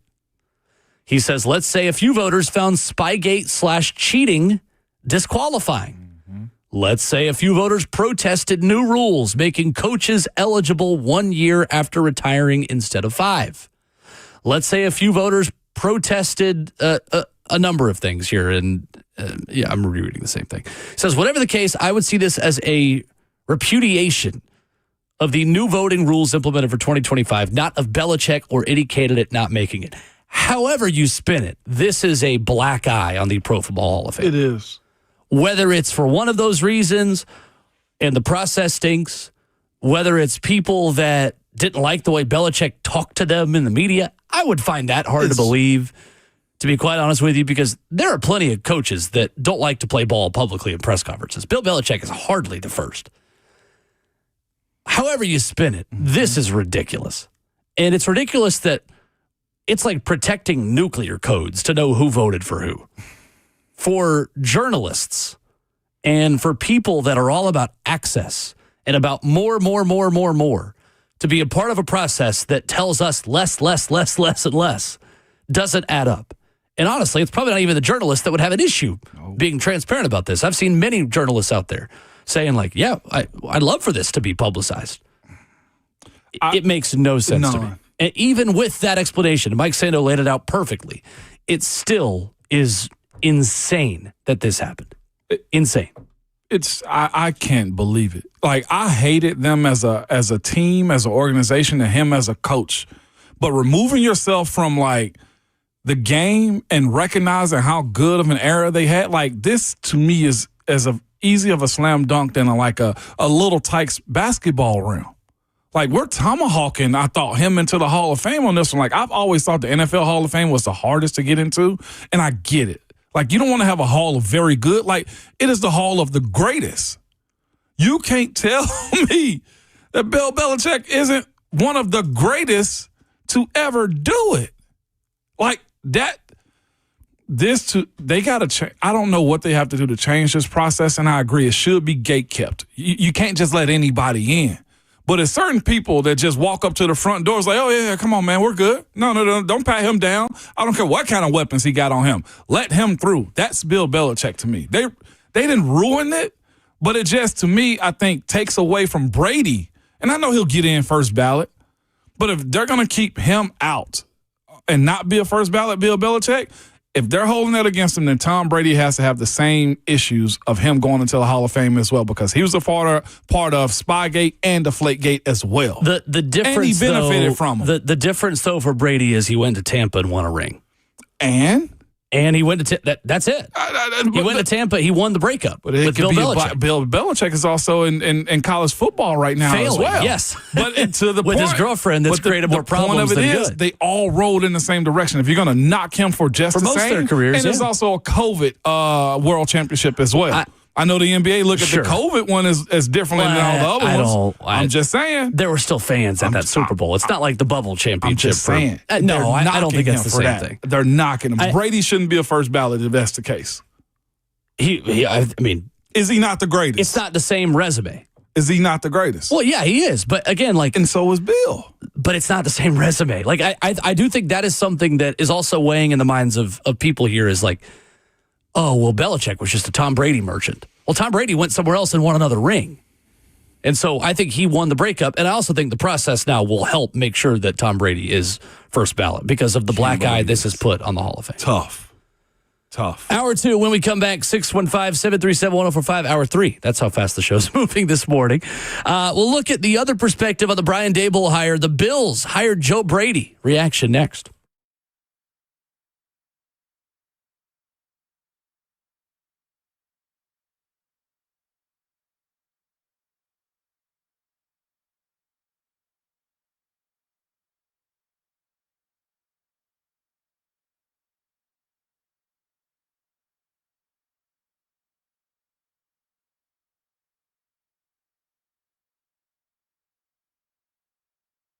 In today's AI world, you can't even trust your own eyes anymore. You have to stop and ask, is this real? Well, you know what is real?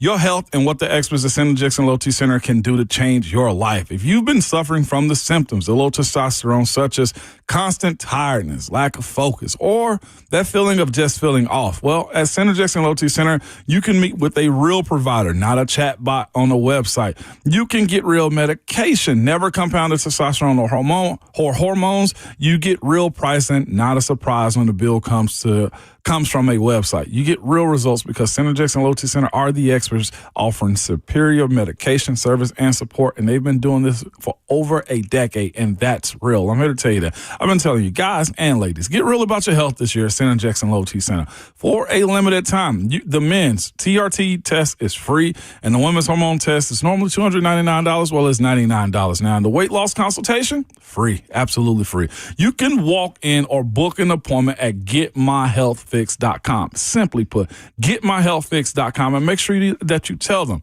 that Ramon sent you.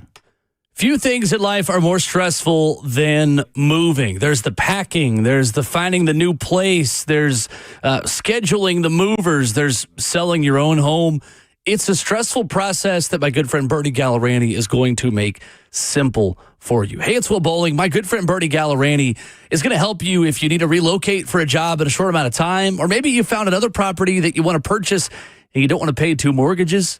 His 30-day guaranteed sale program is perfect for you. Anyone who might need to access the equity from their current home to fund the down payment of a new one, Bernie is the real estate agent who has the 30-day guarantee to sell your home, or he will personally buy it from you. You can call him on his phone number to find out more. It's his personal cell phone number, 615-428-2644. Or you can head online to BernieGallerani.com. Bernie Gallerani, also the only real estate agent in Nashville recommended by Barbara Corcoran of Shark Tank. He will get you results. He'll take the stress out of the moving process. 615-428-2644. Online at BernieGallerani.com.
Good morning. Live from the Circus Sports at the Mint Kentucky Down studio, I'm Justin Hawkins. A lot of news around the NFL yesterday, so let's start locally with the Titans. The team officially hired former Giants head coach Brian Daboll as the team's newest offensive coordinator under new head coach Robert Saleh. Daboll, like Cam Ward in last year's draft, and now will get the chance to coach him. In other NFL news, 3 head coaching vacancies remain as the Bills hired within, going with offensive coordinator Joe Brady replacing Sean McDermott. Just the Cardinals, Raiders, and Browns still need a coach. In college hoops last night, number 18 Vanderbilt with a big 80-55 win over Kentucky at Memorial Gym. The Commodores had 4 players reach double-digit points, and now they improved to 5-3 in SEC play and 18-3 on the year. And the Nashville Predators, their comeback fell short last night in Boston in overtime as they lose 3-2 to the Bruins. David Pasternak netted the game winner with just 15 seconds into the extra period, but the Preds still get a point. For all your foundation repair and waterproofing needs, you got to go to USSTN.com. Breaking news at once on your home for the Titans and Vols. This is 104.5 The Zone.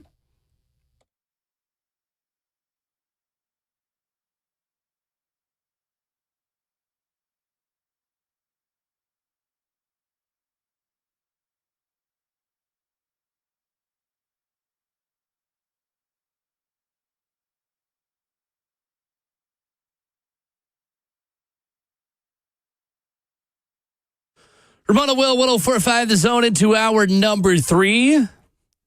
Brian Daboll is the OC of the Tennessee Titans, officially official. Mm-hmm. Robert Saleh meets with the media tomorrow at 2 o'clock. And we take your phone calls throughout the morning, 615-737-1045 on either those topics or whatever else you're feeling. If you're iced in this morning, maybe you saw Brian Daboll out at a restaurant like Bam did. At Jersey Mike's at Metro Center, as he told us. He's ordering a number 9. Number 9. He's got good taste. I mean, number 9 is the best sandwich Jersey Mike's has, in my humble opinion. And also, that's Steve McNair's number. So he was just already getting in the mood to join the Tennessee Titans. That man ain't seen no Brian, the Michael, the Daboll, okay? Keep going, Bam. Oh. Don't listen to Ramon. No, man. Proof or we don't believe you? Bam tried to tell me he was outside the Titans facility, man. That's why I'm side-eyeing him, because he tweeted me and was like, I'm out here ready to riot. Now, they did hire Saleh. And he added the Titans as well when it came down to him, starting a coup on an insurrection, I guess, on social media. He threatened him with an AI picture. Then he tried to tell me that it was real. And I was like, no, I can see through those people in that picture right there. That is not real. You don't know no Martin Luther the King is what I'm telling you. Shout out to Bam, giving though, you man. both a hard time. I got to give him a hard time, too. Yeah. Picture is not real is what I say. So we asked on Twitter in the last hour, and we talked about it with you, how fixable is the Titans' offensive line for Brian Daboll in year 1? Will Lomas hit us up at JLomas72 on Twitter, says the Titans' offensive line isn't a real problem. It might even be a strength based on the last half of the season. So pretty easy, shrug emoji. He says Ward was only sacked 7 times the last 5 games of the season, and he was holding onto the ball much longer on some of those plays. There's been a clear jump in the running game production in the last half of the season as well. Do you agree with that, Ramon? Is the Titans' offensive line fixed already? Is it fixed already? No. I mean, they done had a very, very unproductive season is the way I look at this, too. Does a rookie quarterback play a part in that as well? Yeah, but there were also times in this year where they could not simply run the football when they needed to. They couldn't protect when they had to as well. I mean, let's go back to Houston. Like, say what you want to. Houston was all over the Titans this past year. And I know that's a one-of-one statement with how good they were, but you got to look at the results in front of you. Do I think the bodies that are available that the Titans have can be good? Yes, I think they can. But we've yet to see it consistently out of the entire group. To me, Dan has talent. Absolutely. First-year adjustment, all right, there's room for improvement. Left guard, I thought was very solid this year. Center, there's a decision, speaking of fixing it, that has to be made on Lloyd Cushenberry going forward. The pay, the injuries, will he get back to where he was? There's a gap at right guard. Who do you fill in? You can say, Jackson Slater. What has Jackson Slater proven to you at this point? And then at right tackle, does JC take that next step? Like, do I like the sums of means that they are? Yes, I like that idea, 3 of the 5, right?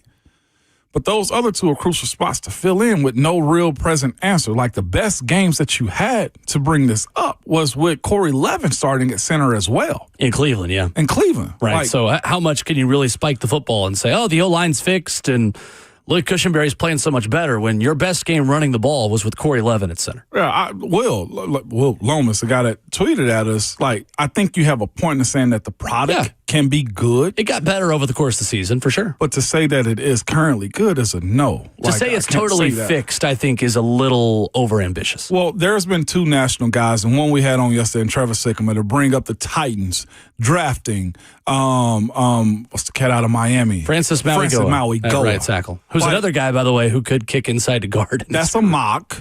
Correct. But if it was fixed, we wouldn't be having those types of conversations. And no, I will not be pushing the narrative that the Titans need to get an offensive lineman again. Well, and two, like, you're in the same boat Chicago was in a year ago. And Chicago traded for 2 offensive linemen and signed another and remade the whole interior of their line. Mm-hmm. But with a rookie quarterback, the question is very valid now for a second-year quarterback to say, do we need to just totally quarterback-proof this front and his protection to where even when, and not if, when Cam still holds the ball too long, because he's not just going to magically flip a switch and not do that anymore. It's going to take time still.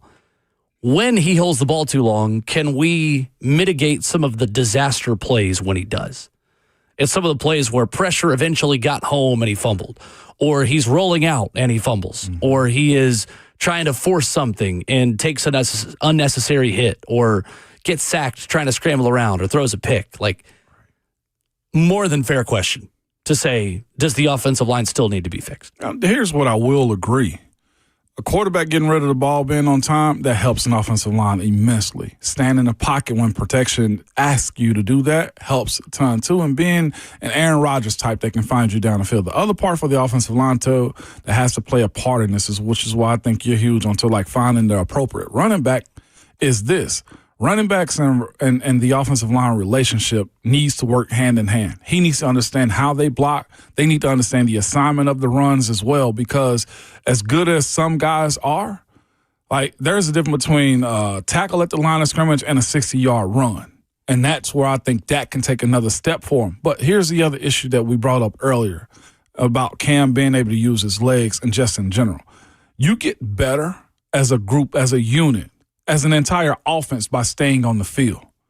This offensive line had problems keeping Cam clean or getting 2 to 4 yard runs consistently. You can't stay on the field that way, too.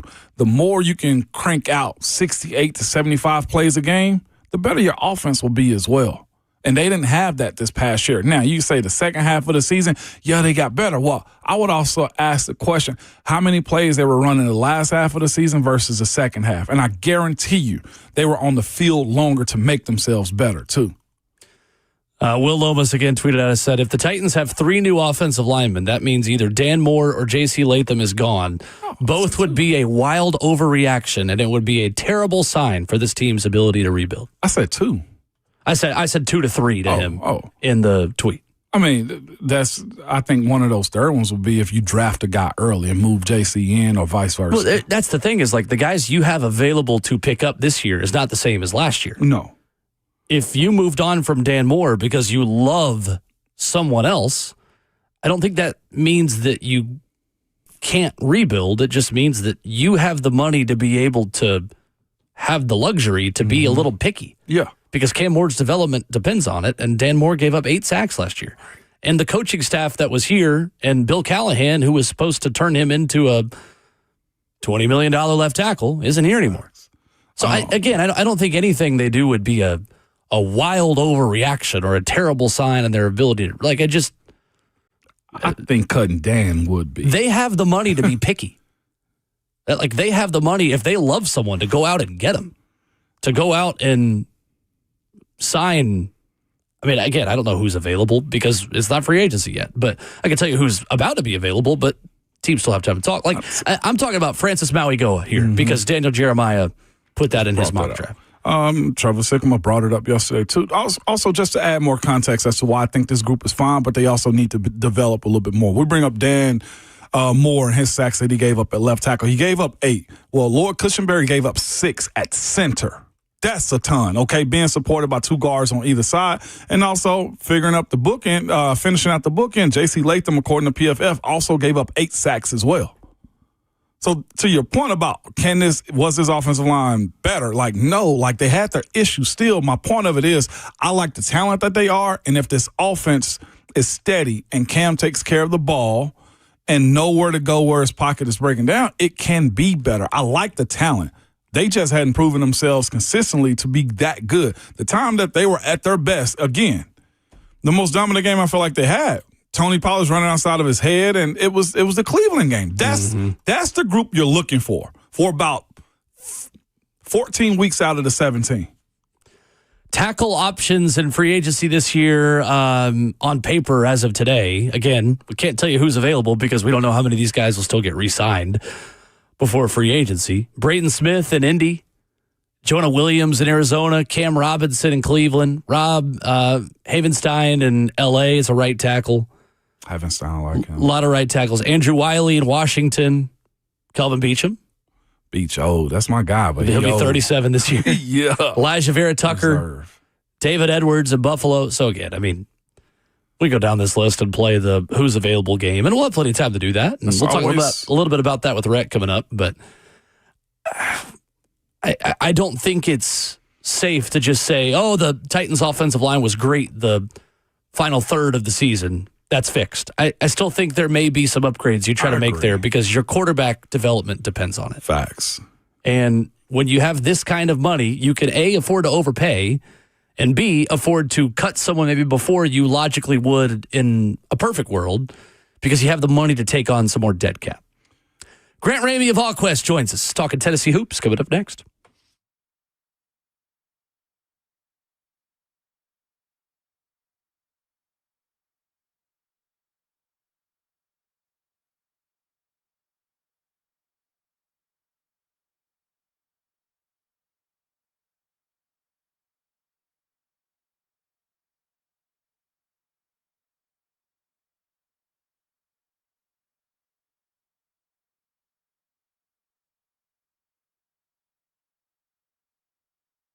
You got some big milestones coming up in this new year, probably getting engaged, celebrating a big anniversary. Well, Genesis Diamonds, I'm here to tell you, is ready for you. After a record-breaking year in 2025, Genesis is fully stocked for the new year with a massive selection of exquisite diamonds, designer rings, all the latest fashion jewelry, and, of course, the largest selection of luxury pre-owned Rolex watches. I went and saw them this past week, y'all. I almost made a buy there, okay? But Genesis is the go-to place for all things jewelry here in Nashville, all right? Genesis has the highest possible standards, full transparency, price, integrity, uncompromising quality, and customer service that doesn't come from a policy manual. It comes from the heart. At Genesis, the non-commissioned experts are there to help you, to guide you, to show you all your options, to show you how to maximize your budget. No pressure at all, no games, no nonsense. At Genesis, they are not just another jewelry store. They're the industry leaders with unbeatable value, exclusive brands, and warranties and guarantees other jewelers will never offer. So for that memorable moment in 2026, just know, get to Genesis and they will hook you up. You can learn more at genesisdiamonds.com and make sure you tell them that Ramon sent you.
Ramona Will continues at hour 3 this morning from icy Midtown, downtown Nashville.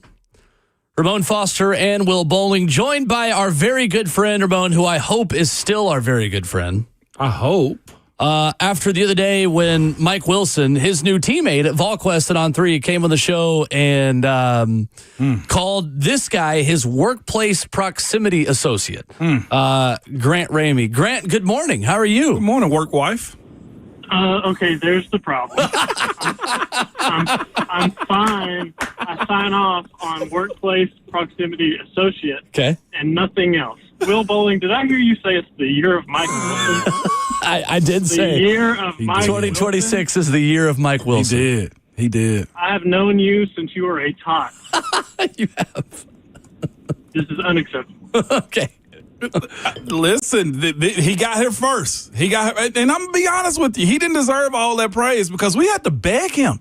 We had to beg him to come onto the show. Like, I'm tongue-in-cheek about this one, but we were just like, where you been at, bro? He Ramon, said, Ramon. I'm listening. High maintenance. Me Guy Mike, that's what we call him around my house. Me Guy Mike. All about him. High maintenance.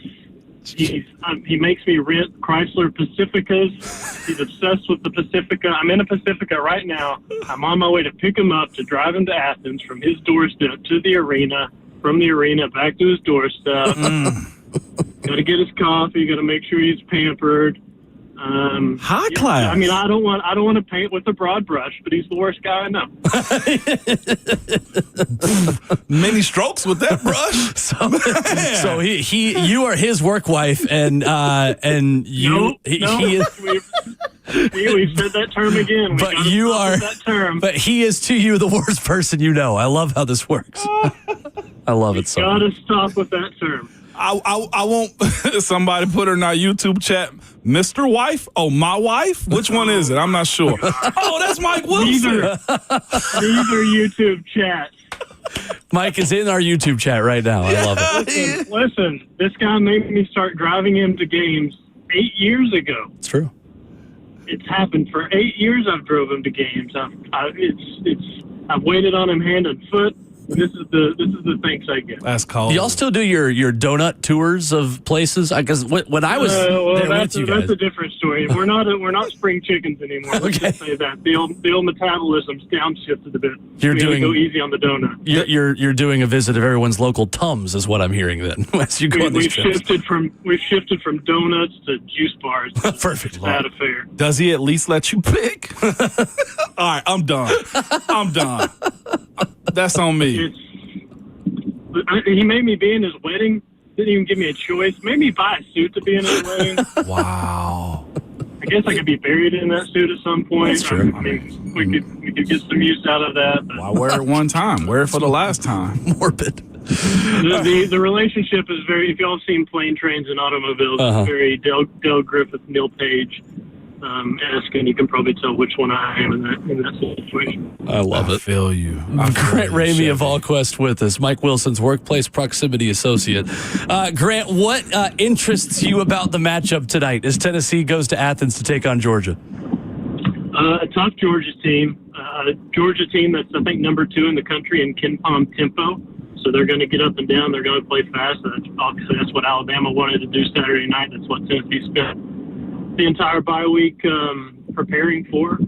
So, this Tennessee team hasn't won back-to-back games in close to a month, I think, 3 weeks, something like that, not since the Christmas break.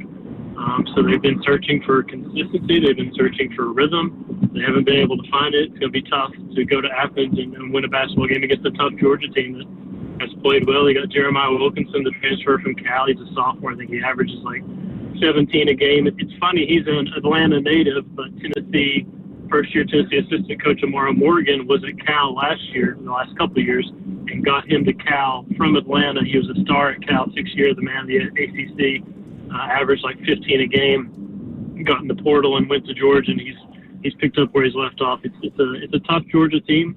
It seems like they're not going away despite some. I think they lost by 20 in Austin against Texas on Saturday, but you kind of go down their record, and they've got some impressive wins, and it's going to be a tough road game as it always is to go on this let's go on the road in this league and find a way to win a basketball game. Granted, I know we certainly accepted the fact that this team was going to have a process and some growing pains to meet their ceiling. I don't know if we expected a loss at Syracuse or blowing a 17-point lead to a really bad Kentucky team, but there's certainly been growing pains. There have also been high points and good points and all those things as well. Grant, to you, where is this team on schedule? Where are they maybe ahead or behind schedule to you? If you had kind of dropped yourself from before the season right now and you saw the record, you saw the wins and losses, what has surprised you, or where is this team maybe about what you expected it to be by this point of the season? I mean, 2 weeks ago, I would have said Nate Ament's inconsistency and struggle was surprising me, but then for the last 2 weeks, he's looked like a 5-star and a lottery pick in the NBA draft, like we kind of all expected him to. I think the inconsistency on the front line has been surprising because they wanted to get bigger, this roster to get bigger, to add the forward bodies that they added. They wanted to play inside out, be better there, and it's just been inconsistency across the board, whether that's Felix Akbar rebounding, whether that's JP Estrella kind of not being able to stay on the floor, Jalen Carey up and down, some really good nights from him, some really bad nights from him. Dwayne Brown, you kind of give him a pass because he's a freshman and he's doing a lot more than I expected, but some inconsistencies there. The turnovers have surprised me. I want to say they're behind schedule, but you kind of go back year over year and you look, and there's usually a lull this time of year. Like January, they weren't very good last January. A couple of years ago, it was a February lull where they weren't very good. And then they figure something out late in the season. They start playing better. They end up being a pretty high seed in March, and they've gone to the second weekend here 3 years in a row. So the question is going to be, can this team figure it out over this next 6-week stretch the way the previous teams have been able to figure it out? We're joined by Grant Raymond of All Question on 3 this morning, talking a little hoops. Grant, when you look at this team, you mentioned the bigs, man. Where are they going to get that juice consistently to compete and own the boards without guys like Jalen Carey in, man? Do they have it in them to play that style of ball to where the rim protectors and shot blockers consistently throughout the game? And like you said, the inconsistencies become a little bothersome when you know they got bully ball in them or they have the ability to rim protect, and then they just go missing. Yeah, you got to hope JP Estrella found something at Alabama. I think he played 26 minutes. That's by far the longest we've seen him play, probably since he hurt his knee in November. And he's struggled to find anything consistent and staying on the floor. Like, the offensive game is there. He didn't shoot it very well at Alabama, but his offense is what, he's going to be known for. The question is, can he be physical? Can he play defense? Can he rebound the way that this coaching staff wants him to do that? It felt like he took some steps forward at Alabama Saturday night, especially that last 2 minutes where, since he didn't give anything up, and it was a big reason why, is because Alabama missed a shot and JP was going and chasing the rebound. So if he can kind of build on that Felix-JP combo, I mean, they can throw those big-to-big lobs that we saw at Alabama Saturday night. Like, that changes things. That's a different look for this team. I think Rick said it Saturday night. Like, that's 5 that they started at Alabama was the 5 that they expected to be starting all year. They just haven't been able to find it and put it together. So maybe JP's kind of the key to unlock a little bit of that. Maybe that takes some off of Felix. Maybe that takes some off of Jalen Carey. But again, it's going to come down to consistency. We haven't seen that. It's going to come down to finding a rhythm. We haven't really seen the team be able to do that against tough competition. But I think that's where it starts. And Grant, that's where I wanted to head to next, man. You mentioned the tough competition side of it, right? Like the losses that they've had or the wins that they've had, like winning against A&M was huge, beating Houston was huge, but like they were rock fights, they were battles, man. Does this team have it in them to return the favor to a team like Florida or Kentucky or Vanderbilt when they have to run into them, to just blitz them, a football term, from beginning to the end of regulation? And if they do, who's the guy that's driving that car to make them that type of edginess to own an entire game? Because I don't think they've absolutely done that yet. No, they haven't. And if you're watching Kentucky last night at Vanderbilt, you're wondering how Tennessee didn't put this team away when they had the chance, just the way that Vanderbilt did. And Houston, Houston was their best 40 minutes of basketball because they just kept answering the bell and kept finding ways and kept doing what they had to do. They were making free throws. They were getting stops. They were getting rebounds when they had to do it. I think they can do that. I think Nate Ament took steps towards being that guy in that second half against Texas A&M and the double overtime. It felt like he he kind of drugged them to that win. He willed them to that win when A&M looked like the better team for the majority of that basketball game. So I think that was big steps forward. I think we saw it again Saturday night with Nate, that he got to the spots on the floor, all over the floor, that he needed to get to make tough shots, to get good looks. When Tennessee needed a bucket, they went to Nate. I think he might have to be that guy that closes games in these final 10 minutes and takes care of the basketball, gets big buckets, plays the brand of defense that they're going to have to play to win these games. But I do agree we haven't seen this team start to finish play 40 minutes of what the ceiling can be and the potential can be for this team. But it does feel like, at Alabama was a pretty big step in that direction, especially coming off the Kentucky loss and the way that happened. Grant Ramey of VolQuest with us. Grant, I know you mentioned J.P. Estrella as a possible X factor. Jacoby Gillespie and Nate Ament at this point seem to be consistent scorers and consistent producers for this team. Who is this team's X factor in your mind to kind of round out a big three that can help them meet their potential? I want to say Bishop Boswell, because he can be such a good two-way player. He's going to have to avoid foul trouble. He's going to have to be better about not getting that second foul, especially in the first half. And credit to Rick Barnes for switching that up and playing him with 2 fouls. That might have won them the game in Alabama, which Mike Wilson wrote about afterward. The workplace proximity associate, Mike Wilson. But the way he plays defense, they're trying to make him kind of a Jemiah Mashack, kind of grow him into that role. That's a very high standard to try to meet, but it feels like he's moving towards that. And I think he's a better offensive player than we've seen. I think he could hunt more shots. He could.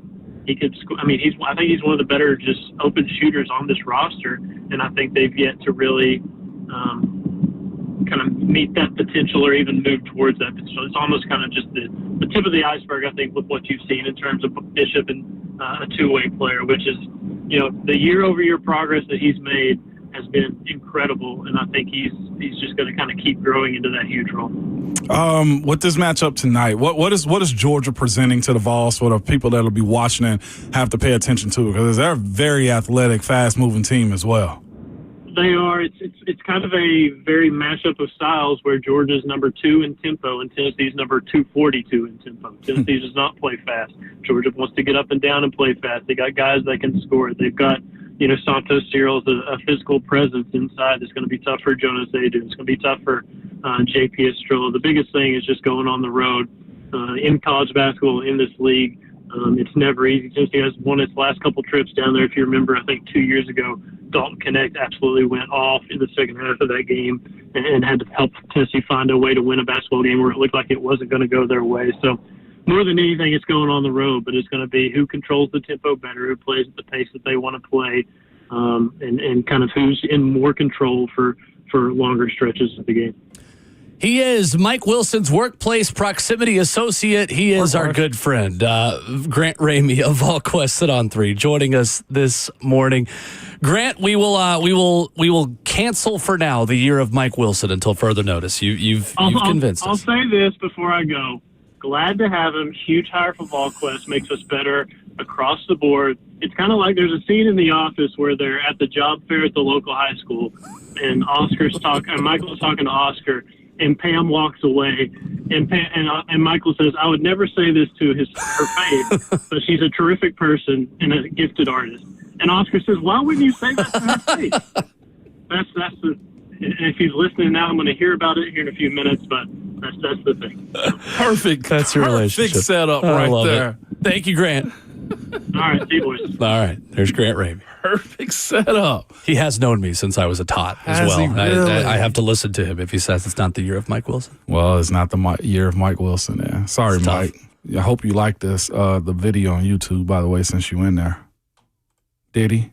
I better see one more light go up because he's in there right now.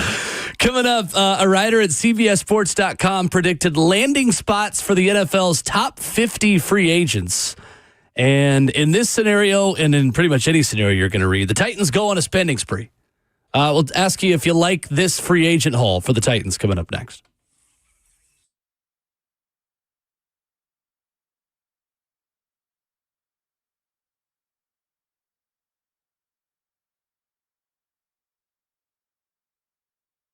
It's Ramon Foster for Medical House Calls. Good people, I'm here to tell you that is the website, medicalhousecalls.com. And you're probably thinking, well, Ramon, what is this for? Well, it's just for exactly what his name is all about. They want to be able to come to you wherever you are. You can book a visit, and it's a very quick process, too. And here's the thing about it. They know our schedules are just busy. The kids got their stuff going on. Work got you all over the place, and you don't find the time to go get yourself checked out. Well, they will do that for you. Their urgent care at-home medical providers are there to fix anything from sicknesses, infections, injuries, in-home labs if you need them, testing, and more. I'm here to tell you, for a flat fee, you can get an evaluation, full exam, treatment plan, and prescriptions if you need it. And the best part I keep want to tell you guys is this. You can get it on your time, wherever you are, whether you're at home, you're out of town somewhere. Maybe you may be out of town in Nashville right now. You need somebody to come help you out. If you're feeling fatigue, persistent illness, they can do that for you also with their IV therapy. So many different processes they can help get you back to where you are. That consistent cough, or if you're dealing with the flu, they will come to you, okay? That's simple. Simply go to medicalhousecalls.com. They're available to you 7 days a week from 7 a.m. to 8 p.m., or you can call or text them the old school way at 615-838-2375.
Wrapping up hour 3 this morning on Ramon and Will. It is going to be very fun going through free agency, Ramon, this offseason.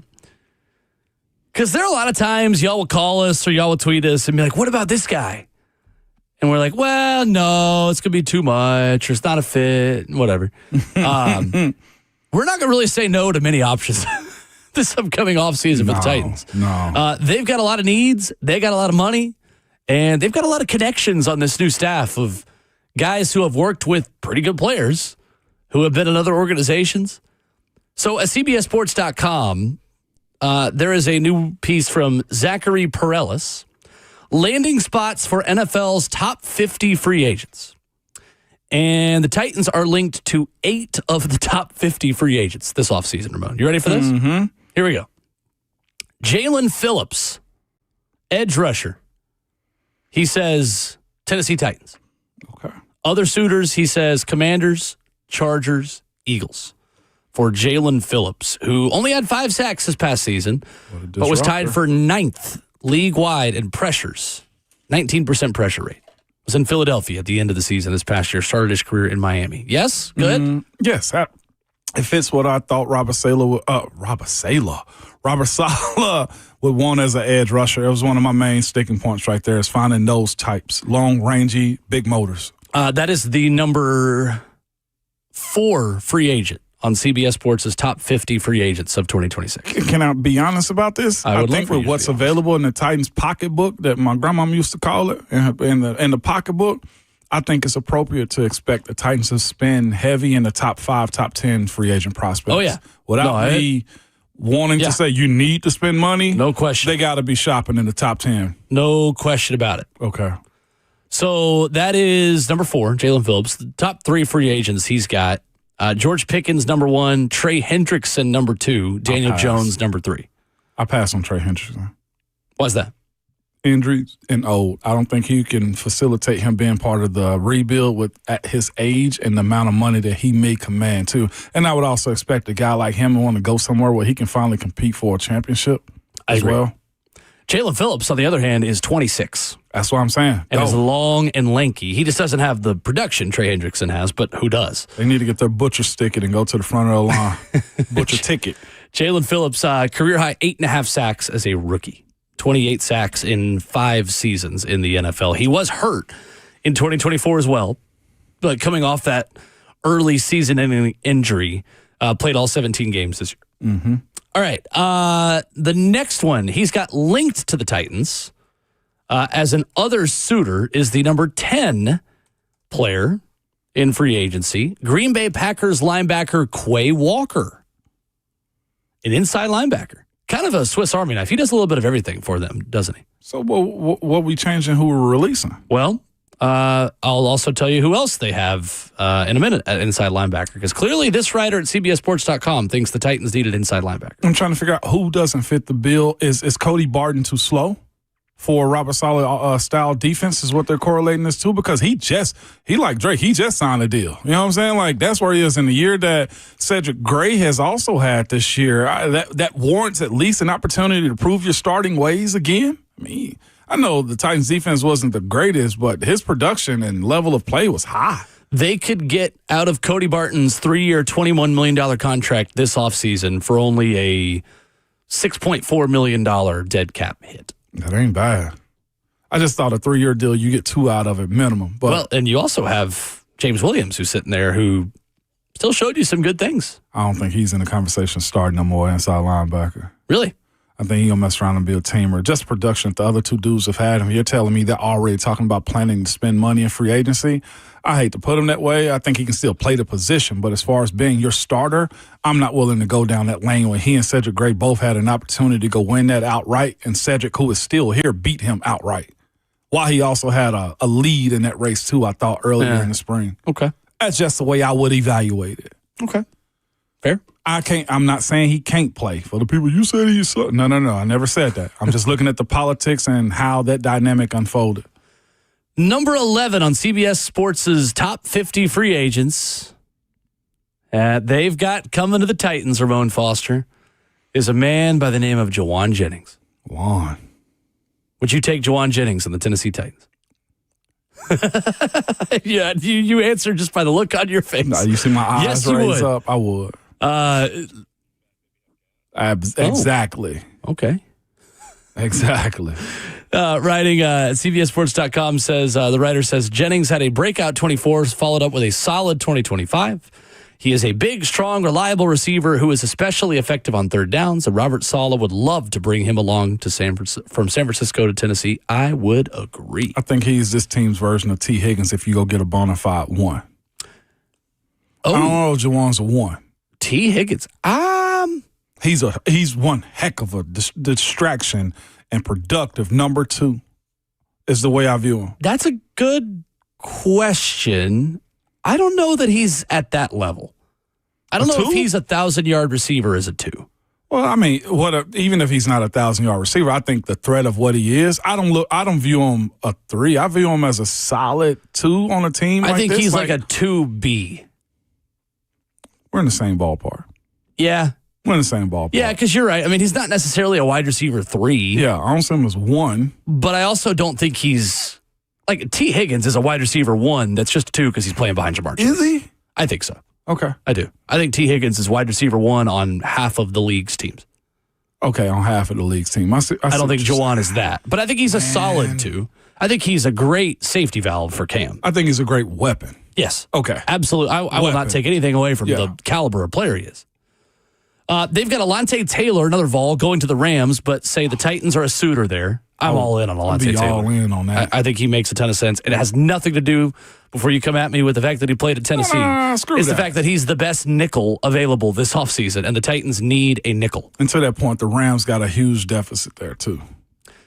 Jalen Watson, corner for the Jets. They've got Jalen Watson for the Chiefs, who would have had an association with Mike Borgonzi. They've got him going to the Jets, but the Titans is a suitor there. Nakobe Dean to the Titans in this CBSSports.com article. The number 33 number 33 player in CBS Sports' top 50 free agents, saying Saleh will want a strong presence in the middle of his defense, and putting Dean behind a front of Jeffrey Simmons, Tavondre Sweat, and Jalen Phillips, projected, would be a great way to unleash him as a blitzer. Other suitors: Bills, Panthers, Vikings. Here's the thing. Robert Saleh is the head coach. He probably get first dibs on what he wants this team to look like. And I think the fact that he said he wants to call his defense, you got to give him the weapons. Now, how he and Mike Borgonzi and Chad Brinker's relationship go as far as how they go shopping for free agents is to be seen. Mm-hmm. But Nakobe Dean, also an inside linebacker. Who's the first linebacker you mentioned? First linebacker was Quay Walker. Quay Walker. 2 Georgia guys. 2 Georgia. Philly's success is based off a lot of what? Georgia players. Yeah. If we're being honest. That's true. And then the final free agent they've got linked to the Titans as a suitor, but going elsewhere, is one that I would be all in on, Ramon. Who you got? 34-year-old guard Joel Bitonio of the Cleveland Browns. In a lot of ways, he is similar to what the Titans just got in Kevin Zeitler, just a little bit younger, I think. Yeah, my point exactly. 34 years old this past season. He has played in 16 or more games every year since 2017. And he made Pro Bowls every season, again, back when that meant something, from 2018 through 2024. 7 straight seasons with Pro Bowls that ended this year. That's crazy that Joel Bitonio isn't a Pro Bowler, but Shedeur Sanders is, representing the Cleveland Browns. I want the Tennessee Titans as a front office and as a fan base to stop being somebody's paycheck. I say that would he all due respect. Would that be a big paycheck, though, for a 34-year-old guard? Absolutely. You're paying double-digit monies for that, millions for that. You're over $10 million for him. You can't bring all of those accolades to town and say, "No, we're good." I mean, I don't see Zeitler that. just got $10 million here. I don't see that as being someone else's paycheck. I see that being a twilight contract that's an immediate plug-and-play player for your young quarterback. I thought that until we saw Kevin Zeitler somewhat struggle out the gates at his age, and this is older. That's fair, but I think being someone else's paycheck is like the Calvin Ridley contract. Well, my point of it is, I'm not willing to pay a 34-year-old guard $10+ million to come here for 1 year, when I should be developing Jackson Slater or finding another answer in-house somewhere or a younger talent. Kevin Zeitler's 35 this year, and he was 1 year, $9 million. 1 year, 9? Still. Nah. I mean, this is a new year. Price got to go up. Interesting.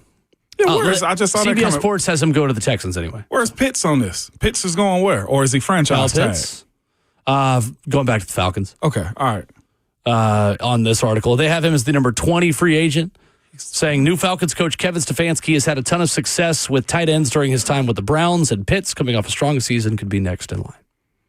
We'll talk about this as well with Rhett Bryan, who joins us. Rhett will give his take on the Brian Daboll hire, some free agents that could make sense linked to Daboll, including one at receiver we've not talked about yet. Our weekly visit with Titans Radio's executive producer, Rhett Bryan, is next.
9:02, good morning, live from the Circus Sports at the Mint Kentucky Downs studio. I'm Justin Hawkins. A lot of news around the NFL yesterday, so let's start locally with the Titans as the team officially hired former Giants head coach Brian Daboll yesterday as the team's new offensive coordinator under new head coach Robert Saleh. Daboll liked Cam Ward in last year's draft, so now he'll get the chance to coach him.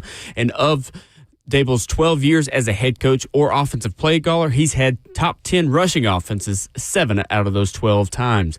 In other NFL news, 3 head coaching vacancies remain as the Bills are hiring within, going with offensive coordinator Joe Brady replacing Sean McDermott. Brady, who's been with the Bills since 2024, as the OC will continue to call the plays in Buffalo and keep the continuity with Josh Allen and that Bills offense. Just the Cardinals, Raiders, and Browns still need a head coach. Tonight, Tennessee basketball is back on the court as they try to keep the momentum going after beating Alabama this past Saturday. The Vols take on Georgia in Athens with a 6 p.m. tip-off. You can hear Vol Network's call right here on 104.5 The Zone this evening. For all your foundation repair and waterproofing needs, you got to go to USSTN.com. Breaking news at once on your home for the Titans and Vols. This is 104.5 The Zone.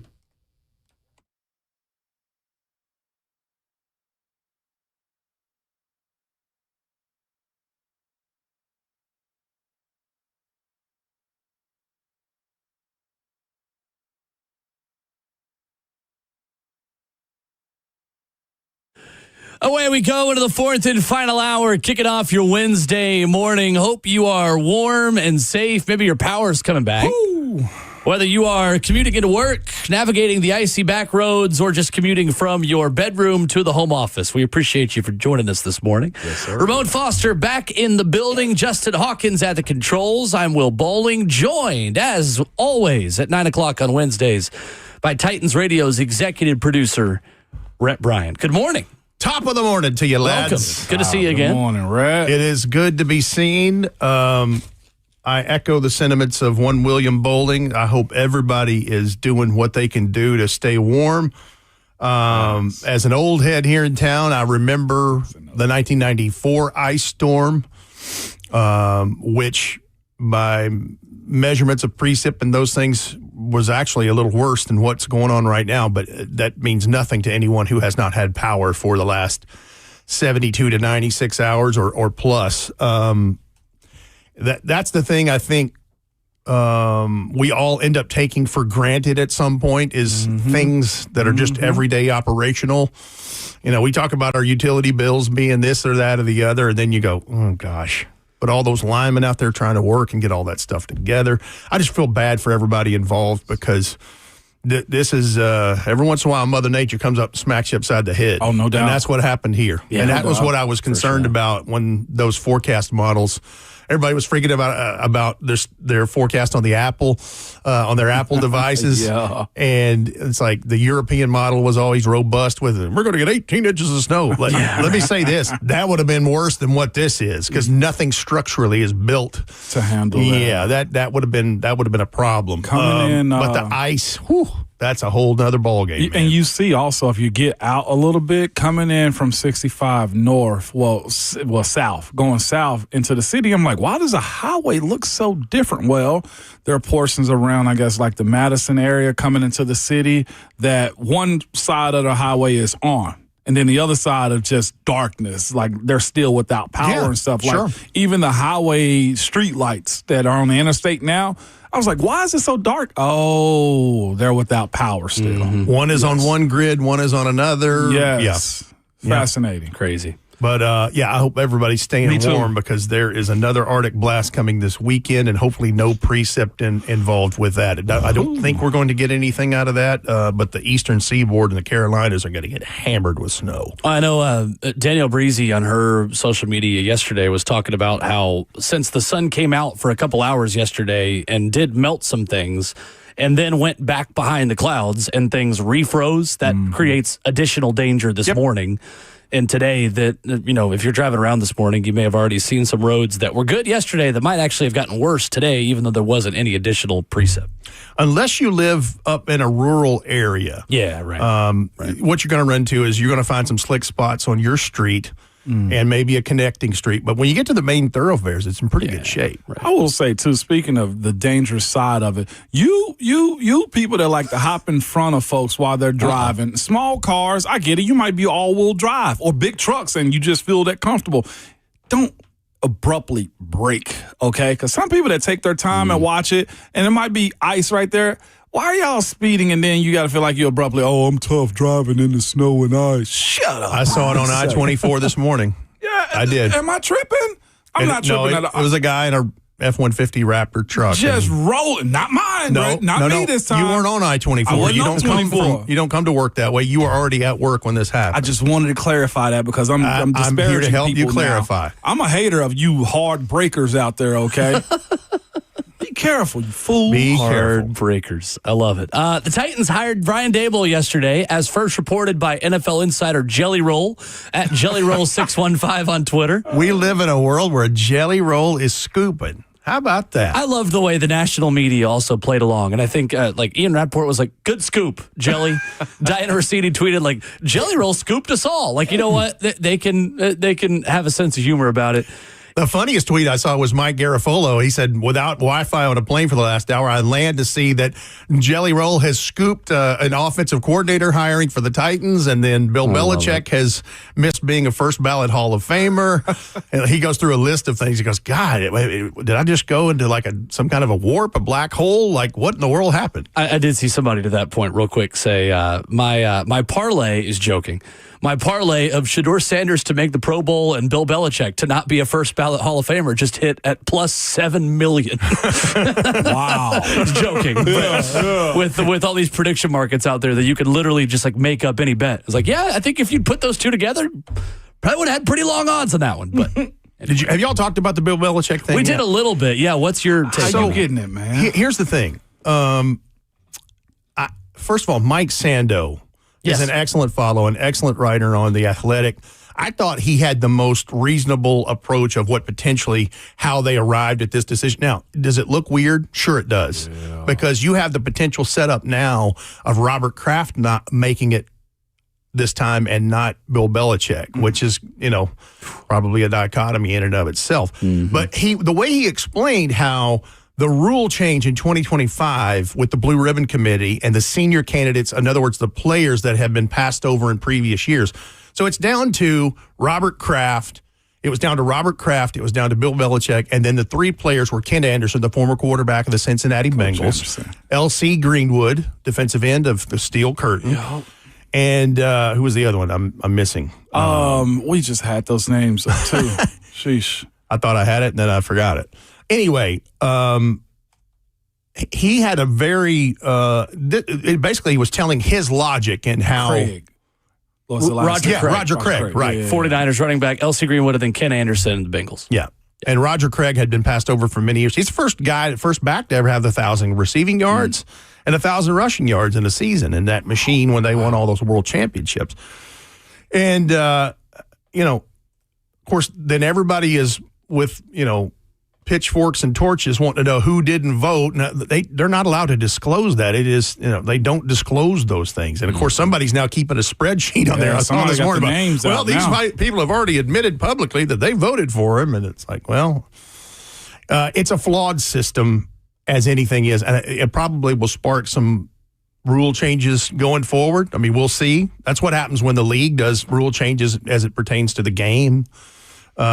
But yeah, it's kind of a weird look for the Pro Football Hall of Fame right now. Do you think the NFL Hall of Fame can't win? Is it, Rhett, in your opinion? Because I've had this conversation with some buddies of mine that play ball too. I think it's too hard to get in. Or do you view considering that there are tens of thousands of people who have played it over 105 years, and there's less than 400 involved that have gold jackets? I mean, that's crazy. I mean, that's,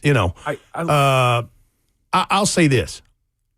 There's a reason why K.S. Bud Adams is not in the Pro Football Hall of Fame, known only to the people that are involved in the voting. Mm-hmm. Mm-hmm. Yeah. I think some of that is Bill Belichick. You can point to Spygate. You can point to, there's recency bias with those things. There was also a change in rule where former head coaches did not have to wait 5 years, only 1 year. So there's some of that, I'm sure, that is taken into consideration where it was a deciding factor or not. That remains to be seen. But I think I think there's a bit of an overreaction that he wasn't a first balloter. He's going to be a Pro Football Hall of Famer. I mean, we No know question. that. You cannot write the NFL in the last 25 years without Bill Belichick's name involved in it. I just think it's wild how much outrage there is that he's not a first balloter. I think there's a point there. I think there's a reason for the outrage. I think there's a validation as to why that is the case, specifically when you have his track record, specifically when you've had 2 dynasties, numerous repeats of winning world championships. And yes, I know the Spygate is a part of it, the Flakegate is a part of it, or the perception that they had a lot of intel. So does everybody. Jimmy Johnson had a tweet response to that saying, "Hey, everybody's tried this. Yeah. Like everybody's He tried did it smoother. I know the Pittsburgh Steelers, that group hated it because they felt like they knew. Hearing that group, that 04, 05 group, I think they thought they could go back to back. Hearing them speak about that, those dudes want no part of it. It's just like, no, they knew. They knew way too much. From one game to the next, it was like they weren't supposed to know all of that. And I'll say this, for the haters out there, there's a group, and I don't know if this involves anybody on the, the people involved that have Pro Football Hall of Fame voting rights, but there are haters that say he didn't do diddly poo squat without Tom Brady. There you go. The same can be said about Tom Troy Brady, Aikman. quote unquote, won the breakup, and he went and won the ring away from Belichick, and Belichick torpedoed. This is going to be a topic for the next several days after that dropped yesterday. What about sure. Broadway Joe? Look at his career, with the Jets and just the NFL. There's a lot that got carried in this, is my point. And Bill Belichick wasn't a carried coach, I didn't think. He facilitated. Yeah, I just think the lack of transparency in the process, I think, is the challenge when you have baseball, who is so open about every voter posting their ballot with the check marks that they filled out, writing columns, here is why I did or didn't vote for this person. And the NFL process is so closed to where you have local, of the 32 city representatives, you have people that will stand in front of the whole room and advocate for their city's person. Behind closed doors in a meeting room for hours, which and never hours is publicized. That part of the process, I think, could be modernized. And to answer your question, bringing up the MLB Hall of Fame, I think it might actually be harder to get in the MLB Hall of Fame. Yeah, and talk about cheating and all of the different steroid era differentiators you got to have there. I will not lie. It's wild to me that Bill Belichick isn't on the ballot. Yeah, it's crazy. But here's the other part of it. Of the 5, you have the owner and the coach. And maybe there's this thing of we can't have them both going in at the same time. But even that needs to be scrapped. I understand that. You know what I'm saying? I don't have a dog in the hunt. Robert Kraft needs to be in too, but before Bill is kind of crazy. But it's like one or the other. And of course, there are going to be people that say, again, find Mike Sando. Yeah. And we look read at the that tweet earlier. It's fantastic is how he breaks it down, because he goes, knowing there will be people that will advocate only for the players, senior players who have been passed over. Like there's a Pittsburgh person that says L.C. Greenwood, and they'll pound on the desk for him, and rightfully so. Yeah. And you can only vote for 3. So that's right. Anyway, it's wild. It is wild. Rhett Bryant in studio with us. We'll get his reaction to the Brian Daboll hire. Plus, we're talking about potential free agents with ties to the new coaching staff. There is one now that Daboll has officially been brought in, who just had a career year this season with Brian Daboll, that I think would be a very fun fit with the Tennessee Titans in 2026. We'll talk about that next.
Brian Daboll is the offensive coordinator. Robert Saleh, your new head coach. He'll meet with the media tomorrow. And today, we've got Rhett Bryan in studio. Talking Titans, reacting to the Brian Daboll hire, talking a little Senior Bowl, some draft prep that's begun. Lots to get into with it this morning, Rhett. I've got a name at wide receiver for you. That's a name. I've got a name. Wan'Dale Robinson. Yeah. Had 1,000 yards for Brian Daboll's New York Giants this year. Now, think about that. First of all, people are going to draw a line to Will Levis because they had their best years together in 2021 at Kentucky when Liam Cohen was the offensive coordinator there. But Wan'Dale, he had a nice profile coming out of the draft. Didn't have as many, he had a typical rookie year. But to have that kind of numbers in a year where he caught balls for 3 different quarterbacks, because Russell Wilson, then all of a sudden Jackson Dart, then Jackson Dart's in and out of the concussion tent, and he's catching some stuff from famous Jameis Winston. Yeah. Not too shabby. No. So what'd you say, 11 yards per reception? 11 yards per catch. His average depth of target and how deep down the field he was targeted on average was 8.5 yards. There you go. That is 2 yards higher than any other season in his 4-year career as a Giant. 92 catches for 1,014 yards. He's played in 33 games the last 2 seasons, 17 games in 24, 16 this past season. So durability's there. And he has had an identical target number each of those years. Okay. 140 targets each of the last 2 seasons. Caught 93 balls in 24, 92 balls in 2025 with 3 different quarterbacks throwing it to him. Why is he not talked about more?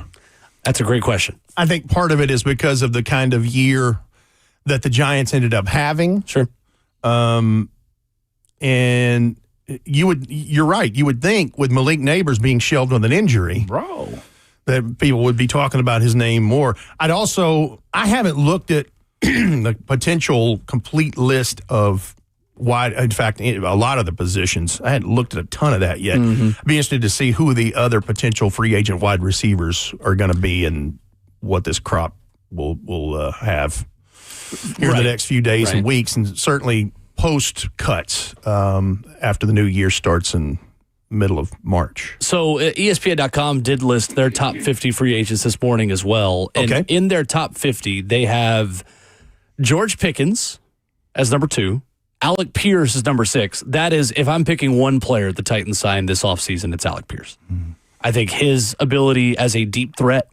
And by the way, do you know what his career per catch average is? It's like 20 yards per catch. I think it's 18.3 if I'm not mistaken. 21.3 this past season. But for his career. Right. Yes, 100%. Because he's had a couple 3 years of 20 plus. But for his career, over 18 yards per catch. And we're not talking about a guy caught 10 footballs. And 0 drops this past season. Now, he could get tagged by the Colts, and that could very well happen. They also could tag Daniel Jones. I don't know. A lot that's got to be sorted out there. Alec Pierce, Mike Evans, Romeo Dobbs, another one. He'd have the Brinker tie in Green Bay and thinking the same way that obviously he does. Raheed Shaheed, Jawan Jennings, and Nashawn. I control F'd WR and the right WRIGHT in his name. So sorry. Wan'Dale Robinson is the other one. So those are the top receiver options. Yeah. We'll have plenty of time to talk about it, but just, and a name to throw out there. The thing that we have to look at is what are among those receivers plus the draftees eligible. What do the Titans not have? What do they need? Because they have Alec Iomander. They have Chim DK. You need 3 or 4 different kinds of wide receiver to kind of round out what you need in that room. It's interesting. We're talking about wide receiver stuff because one of the guys that kind of wowed some people yesterday in the first Senior Bowl practices is Ted Hurst, a wide receiver from Georgia State, transfer from Valdosta State. Now, listen to this. First of all, Georgia State went 1-11 last year, and he was the one shining beacon of that. Ted Hurst, 6'3", had played much lighter at around 185, 190-ish. Yeah. Rang in the other day at Senior Bowl, 6'3" and changed 207. So he's put on some bulk. Yeah. 33 1/4-inch arms, 10-inch hands. 71 for 1,004 yards and 6 scores. He's on Bruce Feldman's freak list, had 34 catches of 20-plus yards last year. Wow. 4.4 speed, I'm told. Nationally ranked 12th in total receiving yards, 16th in receiving yards per game, and 15th in receptions per game. That is somebody that, he's not going to be the top tier, top pod of receivers, but somebody to look as a value in day 2, day 3. No doubt.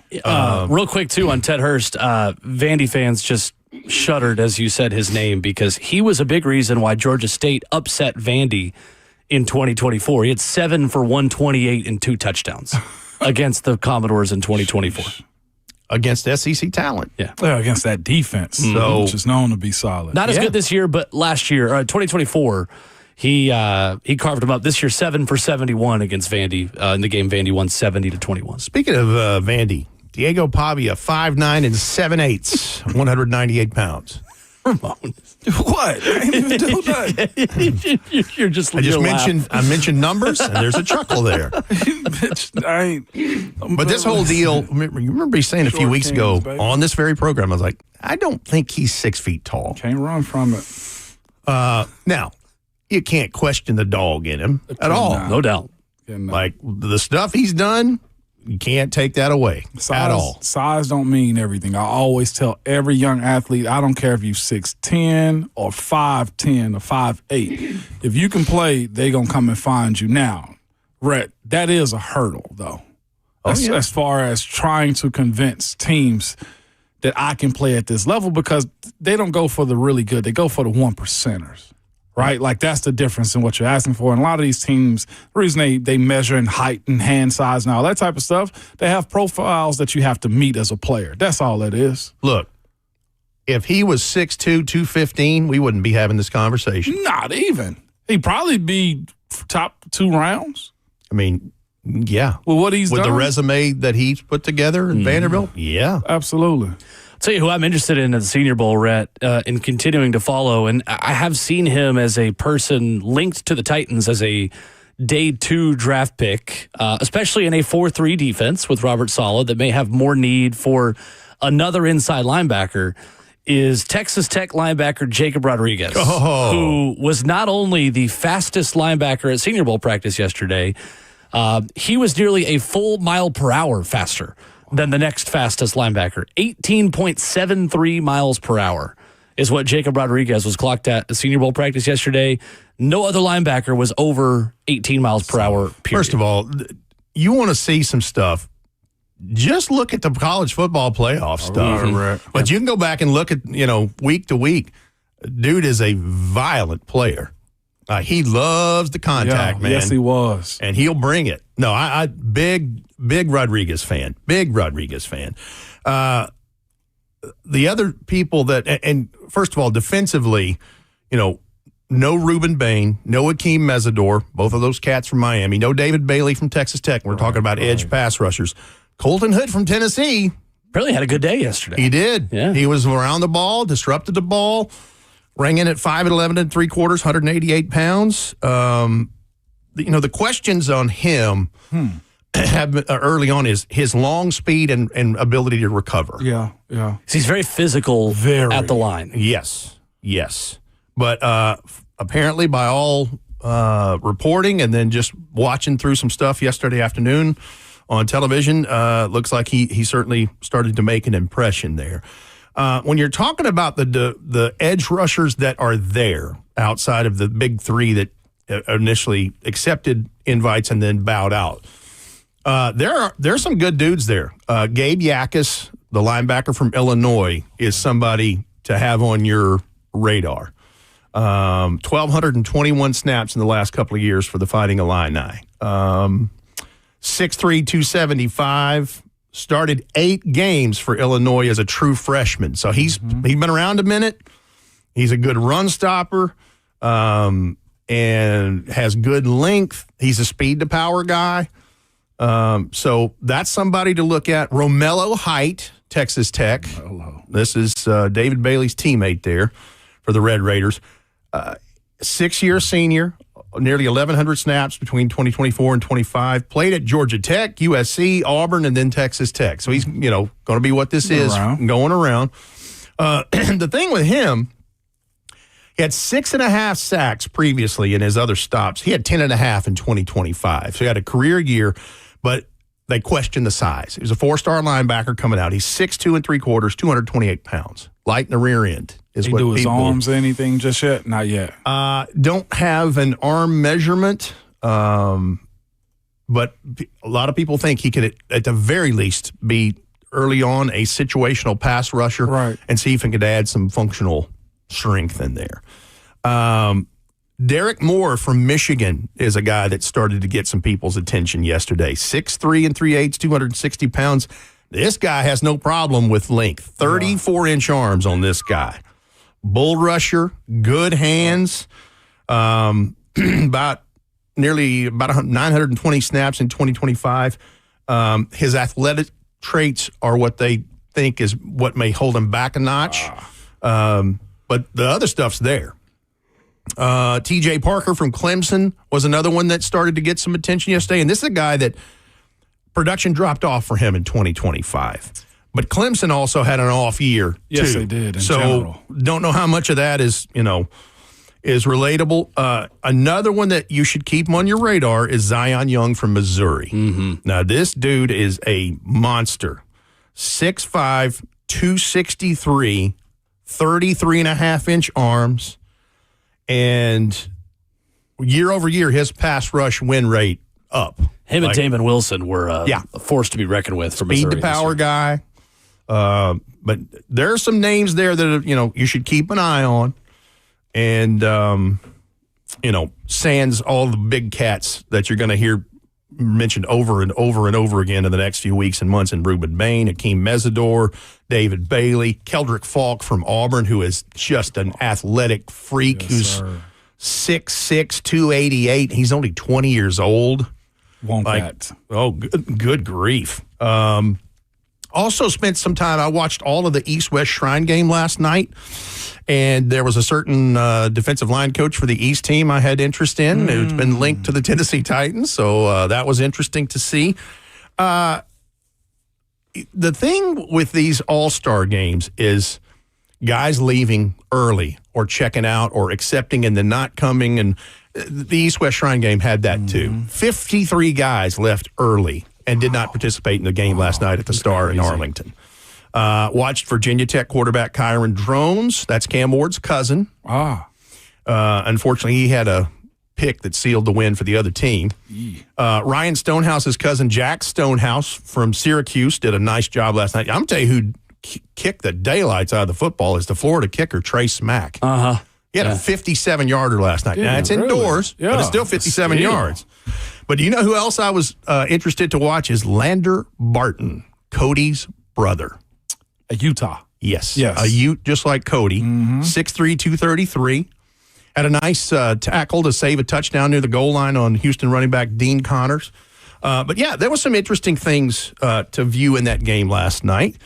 And it was a seesaw game back and forth, and won in dramatic fashion last night. But just interesting just to kind of look at some prospects, because there'll be prospects from that game and obviously the Senior Bowl this weekend that will hear their names called here in a couple of 3 months when the NFL draft happens. Love it. No doubt. Just looking at these prospects that will be coming out, it's going to be fascinating. Will brought up the free agent list, and they had a couple of linebackers, slated that the Titans could have interest in. I do want to see, Rhett, to your point, speaking of these edge players and these off-ball linebackers, that's one thing that you can say. Robert Saleh has had a calling card of finding those types of guys. This cohesion that he can get with Mike Bergonzi, man, could be fascinating. Pair that up with Jeff, and you would hope a transformed Tavondre Sweat with Jeffrey Simmons this offseason. Rhett, you almost jumping the line in the sense of how you putting this thing together. Yeah, and you're right. He has a knack for finding those guys, and the conditions are right to help the front dramatically. No doubt. And listen, the secondary is going to need some work for sure, and so there'll be additions there, both free agent and probably in the draft as well. There's some things throughout the three levels that can help move this thing in the right direction, even though, when you look at their final stats, it's still wild to me, as much as they had to play, that they only allowed 17.6 points per game. Honestly, that's 13th in scoring defense in the NFL with dealing with everything that they went through. Yeah, right. That's impressive to me. Rhett Bryan in studio, always impressive on this show and on your radio waves on Titans Radio. Tomorrow, introductory presser for Robert Saleh. Here we go. Man, bring it. And then Brian Daboll. Love it. I might shave my head. I kind of glossed over that. I tweeted it last night. This is a big deal for Cam Ward in this offense. We talked about it last week, and if this was going to be the guy, the year-over-year production in the years 3 and 4 of Josh Allen's career in Buffalo, and how much they went up in points, yards per play, and third down percentage, and points scored, and all those things. And then again, you look at that first year he was in New York. It was 2022 AP Head Coach of the Year, and it was Daniel Jones' most efficient year of his career. So he can bring it. So I'm very interested to see how some things unfold with what the rest of the staff looks like. And it's this is good stuff. We like this. We do like this. And that kind of guy that loved Cam Ward so much that his GM jokingly, just out of one last shot, called Mike Borgonzi while the Titans were on the clock last year and said, just making sure. And now, trainer, right? And now he gets to coach him. How about that? Yeah, I love him. That's a happy guy right That's there. tough. Absolutely. Rhett Bryan in studio with us. Good to see you. Appreciate Good to see you all. Appreciate you, Rhett. Wrapping up the show. Coming up next, final headlines. The Bills hiring Joe Brady. Interesting. Talk about it after this.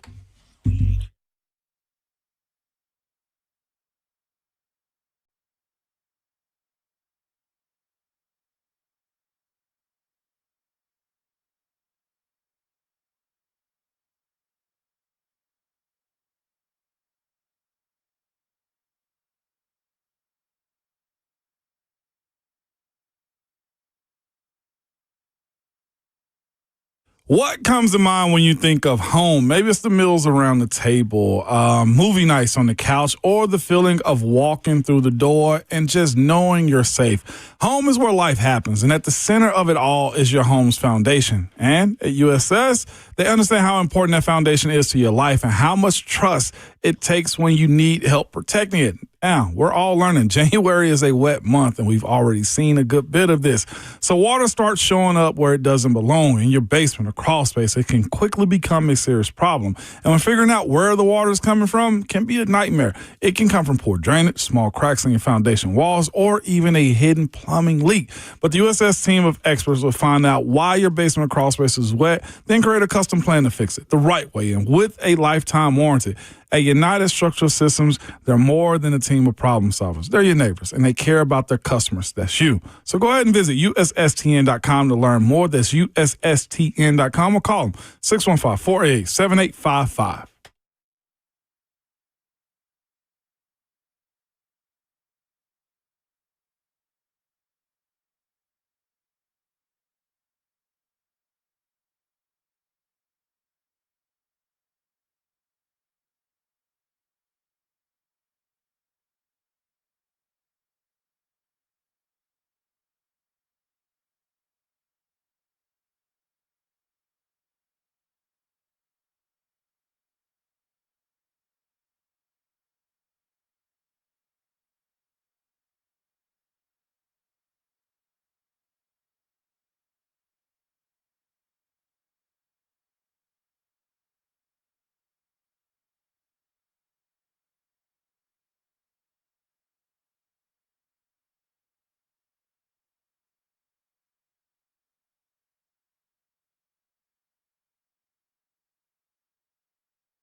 Well, we were going to come back from break and talk about the newest coaching hire in the NFL.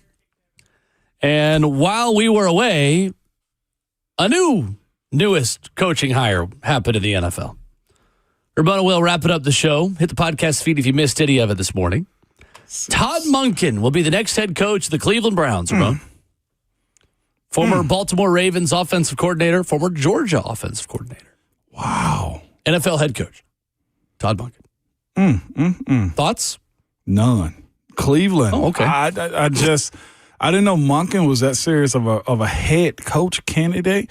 I'm not gonna, run down on his his career and what I think of him as a coach, but I didn't know he had that level of success to be able to man a team that needs that much curation. You know what I'm saying? So I'm fascinated to see how it works out for Cleveland. This is another coach, another quarterback fiasco that they kind of got to go through as well.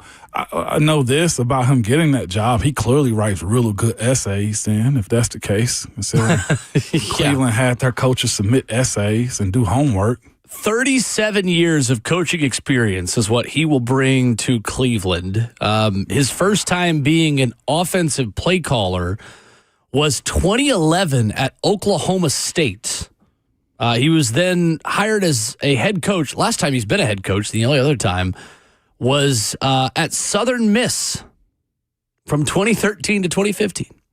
He was then made offensive coordinator of the Tampa Bay Buccaneers from 2016 to 18. Was the Browns OC in 2019, went back to college to be the OC at Georgia from 2020 to 2022, and then was hired by the Baltimore Ravens as OC in 23. Mike Bobo's been there since in Athens. But last year, the Ravens were the number 16 total offense, number 11 scoring offense. They were fourth in scoring in 23, third in scoring in 24. None of his offenses were particularly great that didn't have Lamar Jackson, other than maybe his 2018 Bucs team.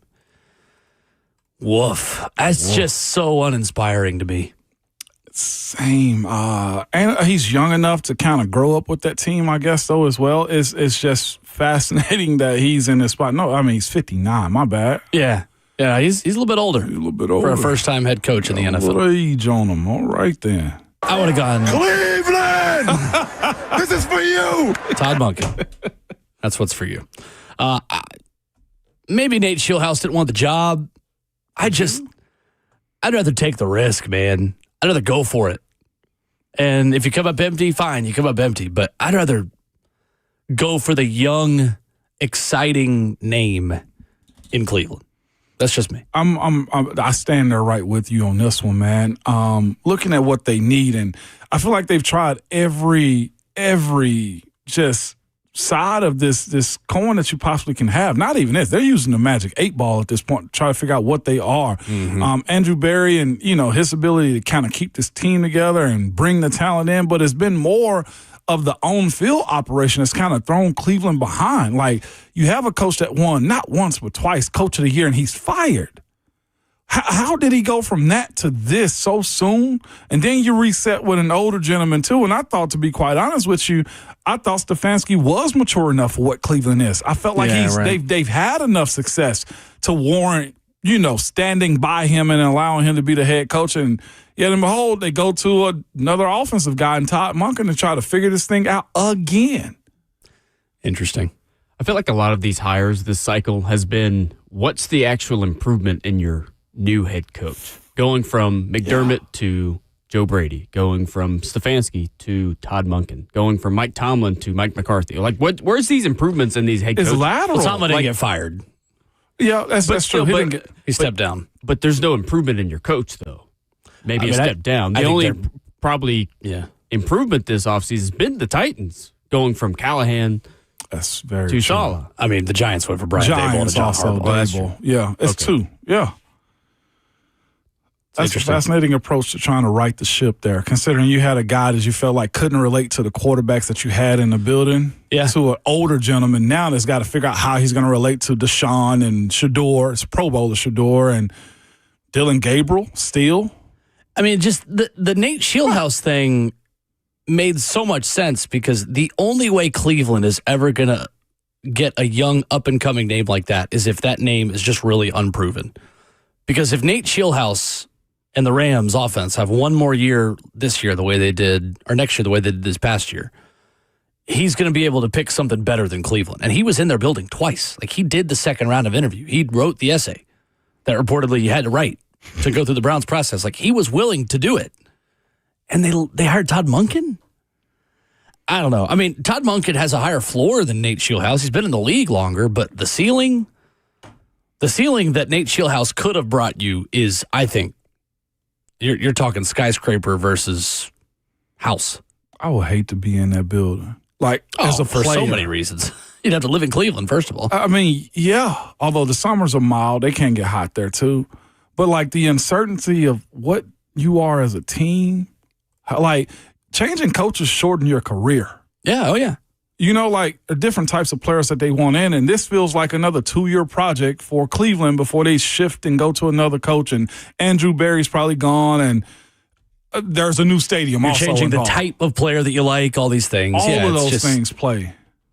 What a mess. And it was wild. Cleveland's got so much talent on that roster. Yeah, they have some good parts for sure. They just had one of the best single seasons in the history of a defensive football player. What do you think of the Joe Brady hire in Buffalo? Premature, amateur. I feel like I'm not sure if he can handle that.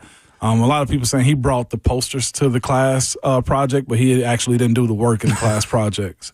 He didn't understand it. Apparently, they liked his CEO-like approach. Sound like he was a great interview. Yeah, 36 years old, been with the organization since 2022. 9 games with 30-plus points this season, tied with the Rams for most in the league.